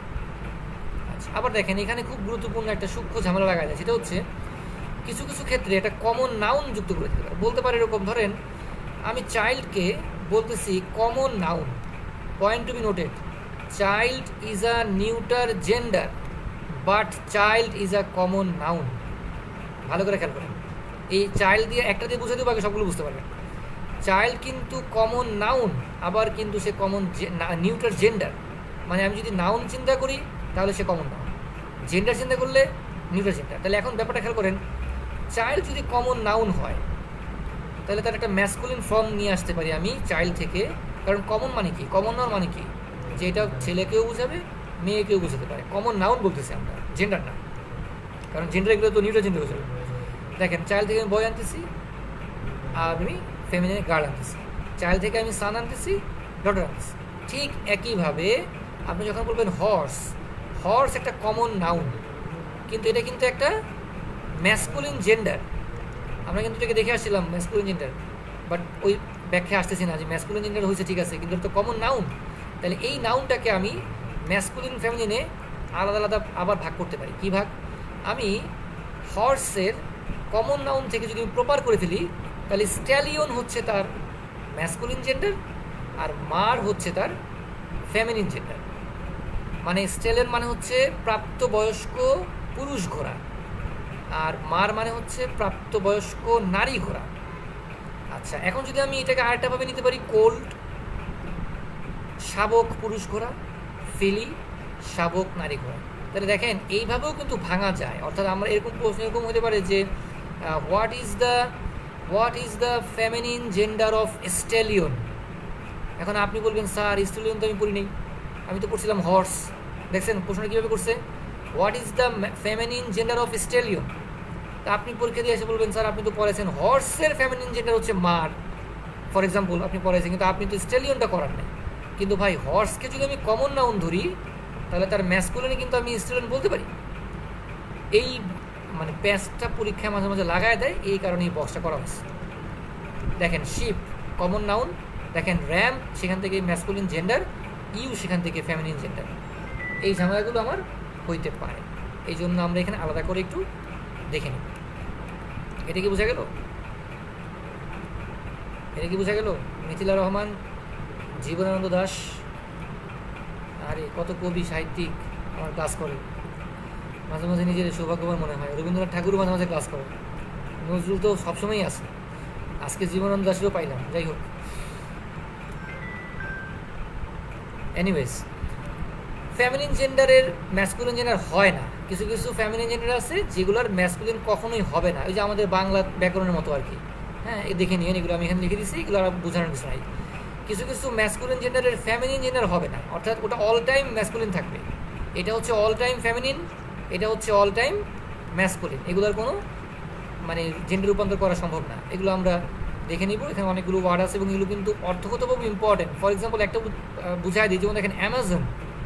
আমি যদি আপনাকে প্রশ্ন করতাম ভাই অ্যামাজন শব্দের অর্থ কী, অনেকে বলতো আফ্রিকান জঙ্গল, এরকম অনেকেই বলে, আমাকে অনেকেই বলছে, মানে অফলাইনের ক্লাসগুলোতে বেশি বলে। প্রশ্ন করলাম ভাই what does the word Amazon mean, তো বলে যে এটা তো আফ্রিকান জঙ্গল। কিন্তু আমি জানতে চাইছি অ্যামাজন শব্দটার অর্থটা কী। আমরা তো জানি যে অ্যামাজন একটা জঙ্গলের নাম, একটা বনের নাম, সেটা না, বাট অ্যামাজন অর্থটা কী ব্রেকে দেওয়া আছে। উইমেন উইথ মেল ক্যারেক্টার, এরকম অনেক গুরুত্বপূর্ণ শব্দের অর্থ আপনি এখানে পাবেন, সুতরাং পড়লে লস নাই, ঠিক আছে। আচ্ছা, পার্সোনিফাইড নাউন্স, কিছু নাউন আছে যেগুলোকে পার্সোনিফাই করা হয়, এটা খুবই গুরুত্বপূর্ণ। এই কথাটা আমি আমার একটা ক্লাস অলরেডি বলে আসছি সম্ভবত, তারপর একটু বলি। যেমন আপনাকে যদি প্রশ্ন করি ভাই সান কি জেন্ডার, এই প্যাচটা ভালো করে বুঝেন, এটা কিন্তু অনেকের প্যাচ থাকবে, অনেকে ক্লাস করার পরে এটা বুঝেন না। আমি একটা ওয়ার্ড দিয়ে বললাম যে সান কি জেন্ডার, আপনি অবশ্যই বলবেন নিউট্রাল জেন্ডার। কেন? কারণ ভাই সানের তো প্রাণ নাই, শেষ। আচ্ছা, এখন আমি যদি বলি এরকম যে the sun gives us light, gives us light, এবার আমি প্রশ্ন করলাম ভাই সান কি জেন্ডার। আমি কিন্তু এখানে প্রশ্ন করছিলাম শুধু একটা ওয়ার্ড দিয়ে সান কি জেন্ডার, এখানে কিন্তু আমি ওয়ার্ড দিয়ে প্রশ্ন করি, আমি একটা বাক্য তৈরি করে বলছি। এবং যখনই দেখবেন এরকম বাক্য তৈরি হয়েছে তখনই ডাল মে কুছ কালা হ্যায়। এখন আপনি সানকে নিউট্রাল জেন্ডার বলতে পারবেন না। কেন বলতে পারবেন না? কারণ এই বাক্যে সান পার্সোনিফাইড হয়েছে। পার্সোনিফাইড মানে কি? একটা বস্তু ব্যক্তির মতো আচরণ করতেছে। কেমন? আচ্ছা বলেন তো, কোনো কিছু দেওয়া না দেওয়া, এটা আসলে আলটিমেটলি একটা প্রাণীবাচক সত্তার কাজ, হয় মানুষ করবে নয় কোনো প্রাণী করবেই তো। মানে একটা প্রাণী কিছু দেয়, মানে কিছু করতে পারে। কিন্তু এখন দেখেন একটা একটা বস্তুকে বা একটা অপ্রাণীকে বা একটা লাইফলেস থিংকে এখানে কি করা হয়েছে? প্রাণীবাচক সত্তা আকারে ব্যবহার করা হয়েছে। মানে সে কিছু দিতেছে কিন্তু তার তো কিছু দেওয়ার ক্ষমতা নাই, কারণ সে তো আলটিমেটলি তার তো প্রাণ নাই। এরকম ঘটনা যখন ঘটবে তখন আমরা মনে রাখবো এই ওয়ার্ডগুলো, যে ডেথ থেকে শুরু করে রিভেঞ্জ পর্যন্ত, এরকম ওয়ার্ডগুলো হচ্ছে ম্যাসকুলিন জেন্ডার, আর হোপ থেকে শুরু করে এই যে মাদারল্যান্ড পর্যন্ত এই ওয়ার্ডগুলো হচ্ছে ফেমিনিন জেন্ডার। ফর এক্সাম্পল আপনাকে বলছে the moon gives us moonlit night, বলতে পারেন এরকম দ্য মুন, বা বলতে পারে দ্য মুন কী বলা যায়, শাইন্স ব্রাইট। তাহলে বলবো ভাই মুন কি জেন্ডার। এখন আপনি তো ভাববেন মুন তো একটা লাইফলেস থিং, এটা নিউট্রাল, কিন্তু আসলে ঘটনা তাই ঘটে নেই। এই জায়গায় মুনকে পার্সোনিফাইড করে বলা হয়েছে মুন শাইন করতে। শাইন করা কাজ বেসিক্যালি, বা কোনো একটা কাজ করা, কর্ম সাধন করা, এটা এক প্রাণীর কাজ। কোনো কর্ম সাধন করা এটা প্রাণীর কাজ, এটা কোনো বস্তুর কাজ না। কিন্তু সেইখানে যদি যখন আপনাকে একটা প্রাণীকে মানে বস্তুর মতো ব্যবহার করবে তখন সেটাকে আমরা বলি পার্সোনিফাইড এক্সাম্পল। এরকম জায়গাগুলোতে এইখানে কিছু ওয়ার্ড আমি দিয়ে দিছি, এগুলো একটু মনে রাখেন। যদি এরা বাক্য আকারে আসে, সেন্টেন্স আকারে আসে, তখন এই শব্দগুলো ডেথ, সান, ওয়ার, টাইম, বা এই যে মাসের নামগুলো জুন, ঋতুর নামের মধ্যে সামার, অটাম, উইন্টার, এগুলো হচ্ছে ম্যাসকুলিন জেন্ডার। আর এই যে হোপ, পিচ, লিবার্টি, মডেস্টি, আর্থ, মুন, নেচার, অথবা এই যে স্প্রিং বা অন্য কোনো মাসের নাম জানুয়ারি, ফেব্রুয়ারি, এগুলো হচ্ছে ফেমিনিন জেন্ডার। যদি এরা সেন্টেন্স আকারে বাক্যে পার্সোনিফাইড হয়। আপনার জন্য একটা একটা মানে কুইজ হতে পারে এরকম।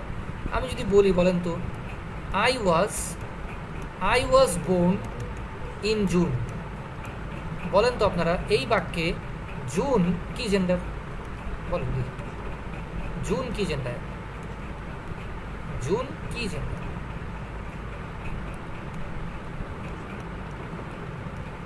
দেখেন আপনি পার্সোনিফাইড হয়েছে কিনা বোঝার ট্রাই করেন, যেটা পার্সোনিফাইড হয়েছে কিনা। হাসতেছেন? আমি কি হাসির কথা বলছি? আসলে তো বলছি, ঠিকই তো বলছি। ওকে, আমাদের ক্লাস শেষ। আপনারা একটু দেখেন যে এখানে জুন পার্সোনিফাইড হয়েছে কিনা। বলেন ম্যাসকুলিন, দেখছেন? এই যে প্যাচ লাগাইতেছেন, এখনই প্যাচ লাগাইতেছেন ভাই। এই সমস্ত জিনিস ম্যাসকুলিন হইতে হলে, যেমন এই যে বলছি যে জুন, এই যে জুন ম্যাসকুলিন, এই ম্যাসকুলিন হইতে হলে এর পার্সোনিফাইড হইতে হবে, পার্সোনিফাইড হইতে হবে। পার্সোনিফাইড হয়েছে কিনা দেখেন, তারপরে বলেন যে না পার্সোনিফাইড নাউন হয় নাই ভাই। কারণ এখানে জুন কি কাজ করছে বলেন আপনি? আমি প্রশ্ন করলাম আপনাকে, জুন এখানে কি কাজ করছে বলেন? জুন এখানে হাসছে, জুন এখানে নাচছে, জুন এখানে আপনাকে কিছু দিছে, জুন এখানে মানে শাইন করতেছে, মানে জুন কি কোনো কাজ করছে বলেন? দেখছেন প্যাচ কেমন লাগে? এইবার ঠিক আছে, উন্মে তাবাসসুম, নিউটার, এক্স্যাক্টলি। জুন এখানে কোনো কাজ করছে? তাহলে আপনি জুনরে কেন বলতেছেন নিউটার কি পার্সোনিফাইড ম্যাসকুলিন বলতেছেন কেন? আমি যেন বলেছি যে পার্সোনিফাইড নাউন হইতে হবে। তারপর কিছু না, মানে কিছু না কি, আমি বলছি জুন কি নাউন, ম্যাসকুলিন না ফেমিনিন? জুন মাস কেন দেখো, এটা কোনো জেন্ডার না। হ্যাঁ, এটা কোনো জেন্ডার না, কিন্তু আমি যদি নাউন আকারে চিন্তা করি জেন্ডার না মানে কি? আপনি আপনি কি প্রথম ক্লাসে ছিলেন আজকে? জেন্ডার কিন্তু নাউন থেকে আসা, পয়েন্ট টু বি নোটেড। আপনি কোনো জেন্ডার নাই কথা বলতে পারবেন না। আমি যদি জুন আন্ডারলাইন করে বলি এটা কি জেন্ডার, যে ম্যাসকুলিন, ফেমিনিন, নিউটার নাকি কমন, আপনাকে কিন্তু অপশন নিতে হবে একটা না একটা, ঠিক আছে? এত সহজে এরা যেতে যে জেন্ডার না বলে দিলাম, এত সহজ না। জেন্ডার না মানে কি? জেন্ডার মানে কি? জেন্ডার মানে কি খালি নারী বুঝাবে, খালি পুরুষ বুঝাবে? জেন্ডার বলতে তো আমরা একটা জেন্ডার পড়ে আসছি, নিউট্রাল জেন্ডার পড়ে আসছি না? এটা তো পড়ে আসছে, তো নারী পুরুষ কোনোটাই বোঝায় না, তো কোনো বস্তুকে বোঝায়, তখন তো পড়ে আসছে। আপনি ক্লিয়ার কিনা কনসেপ্টটা? আপনার আমার কাছে মনে হয়েছে যে যে বলেছিলেন যে কি জানি বলেছেন, কে জানি প্রশ্নটা করলেন, যে কমেন্ট করলেন যে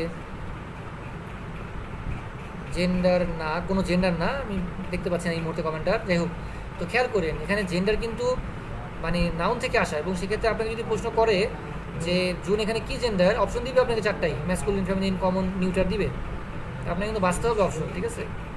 বা আমি যদি ওই তত্ত্বে আসি, তাহলে তো আমি এখানে বলতে পারি যে কি দেখেন, খেয়াল করেন, টাইম এটা জেন্ডার হলো? টাইম কি জেন্ডার? ইন আ সেন্স, মানে ফার্স্ট সেন্সে টাইম কোনো জেন্ডার না।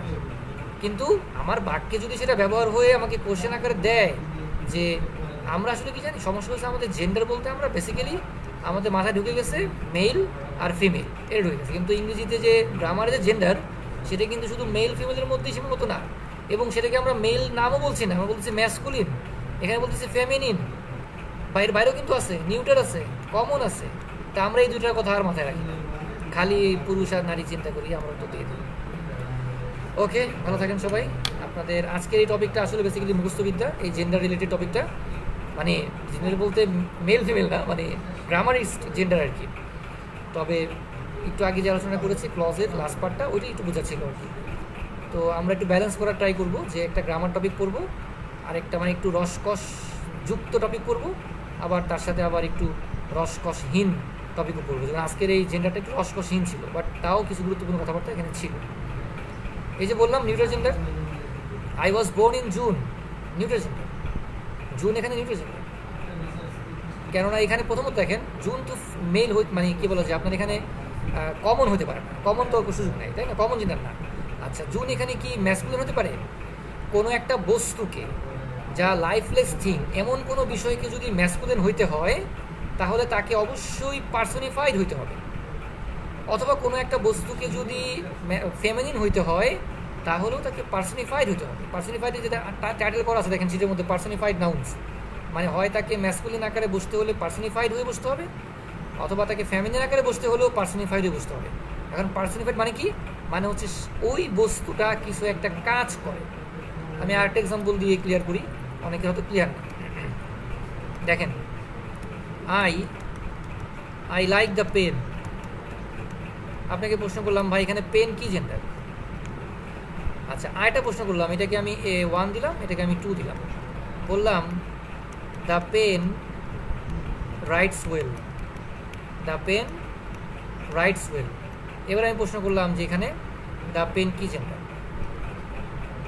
দেখেন তো একই, the pen, the pen, the pen, the pen, কোনো পার্থক্য নাই, বানানে কোনো পার্থক্য নাই। কিন্তু খেয়াল করেন, এইখানে দ্য পেন পার্সনিফাইড হয় নাই, মানে এইখানে দ্য পেনকে সাবজেক্ট বানায়া তাকে দিয়ে কিছু করায় নাই। কিন্তু এখানে দ্য পেনকে বস্তু, এখানেও পেন বস্তু, এখানেও পেন বস্তু, কিন্তু এখানে পেনকে সাবজেক্ট বানায়া কিছু কাজ করাইছে। কি? সে কিছু একটা লেখে, কিছু একটা করে, মানে অ্যাকশন ভার্ব আছে সহজ কথায়, সে কিছু একটা করছে। কিন্তু এরকম বলতো যে দ্য পেন ইজ রেড, তাইলে কিন্তু হইতো না, তাইলে কিন্তু এটা পার্সনিফাইড না। এখানেও সাবজেক্ট, এখানেও সাবজেক্ট, কিন্তু এখানে কিন্তু কোনো কাম করে নাই সে, মানে সে কোনো অ্যাকশন ভার্বে নাই, সে বলতেছে পেন, পেনটা লাল, তো এটা তো পেনের কোনো কর্ম না, তাই না? যেমন এখানে যে রাইটস, লিখছে সে, পেনটা লেখে, এটা ক্রিয়া, এটা কর্ম, অ্যাকশন ভার্ব আছে। কিন্তু যদি আমি বলতে পেন ইজ রেড বা দ্য পেন ইজ নাইস, তখন আমি কি বলবো যে পেনে কোনো কর্ম সাধন করছে? তখনও এটা নিউট্রাল জেন্ডার। বোঝা যেতে পারছি? এখানে দ্য পেন নিউট্রাল জেন্ডার, এই এক্সাম্পলটাতে হচ্ছে দ্য পেন ইজ নাইস, এখানেও নিউট্রাল জেন্ডার, কিন্তু এইখানে এই বেচারা ম্যাসকুলিন জেন্ডার। বুঝাইতে পারছি? বুঝাইতে পারছি কি কেন ম্যাসকুলিন জেন্ডার? ওই যে দেখেন, আমরা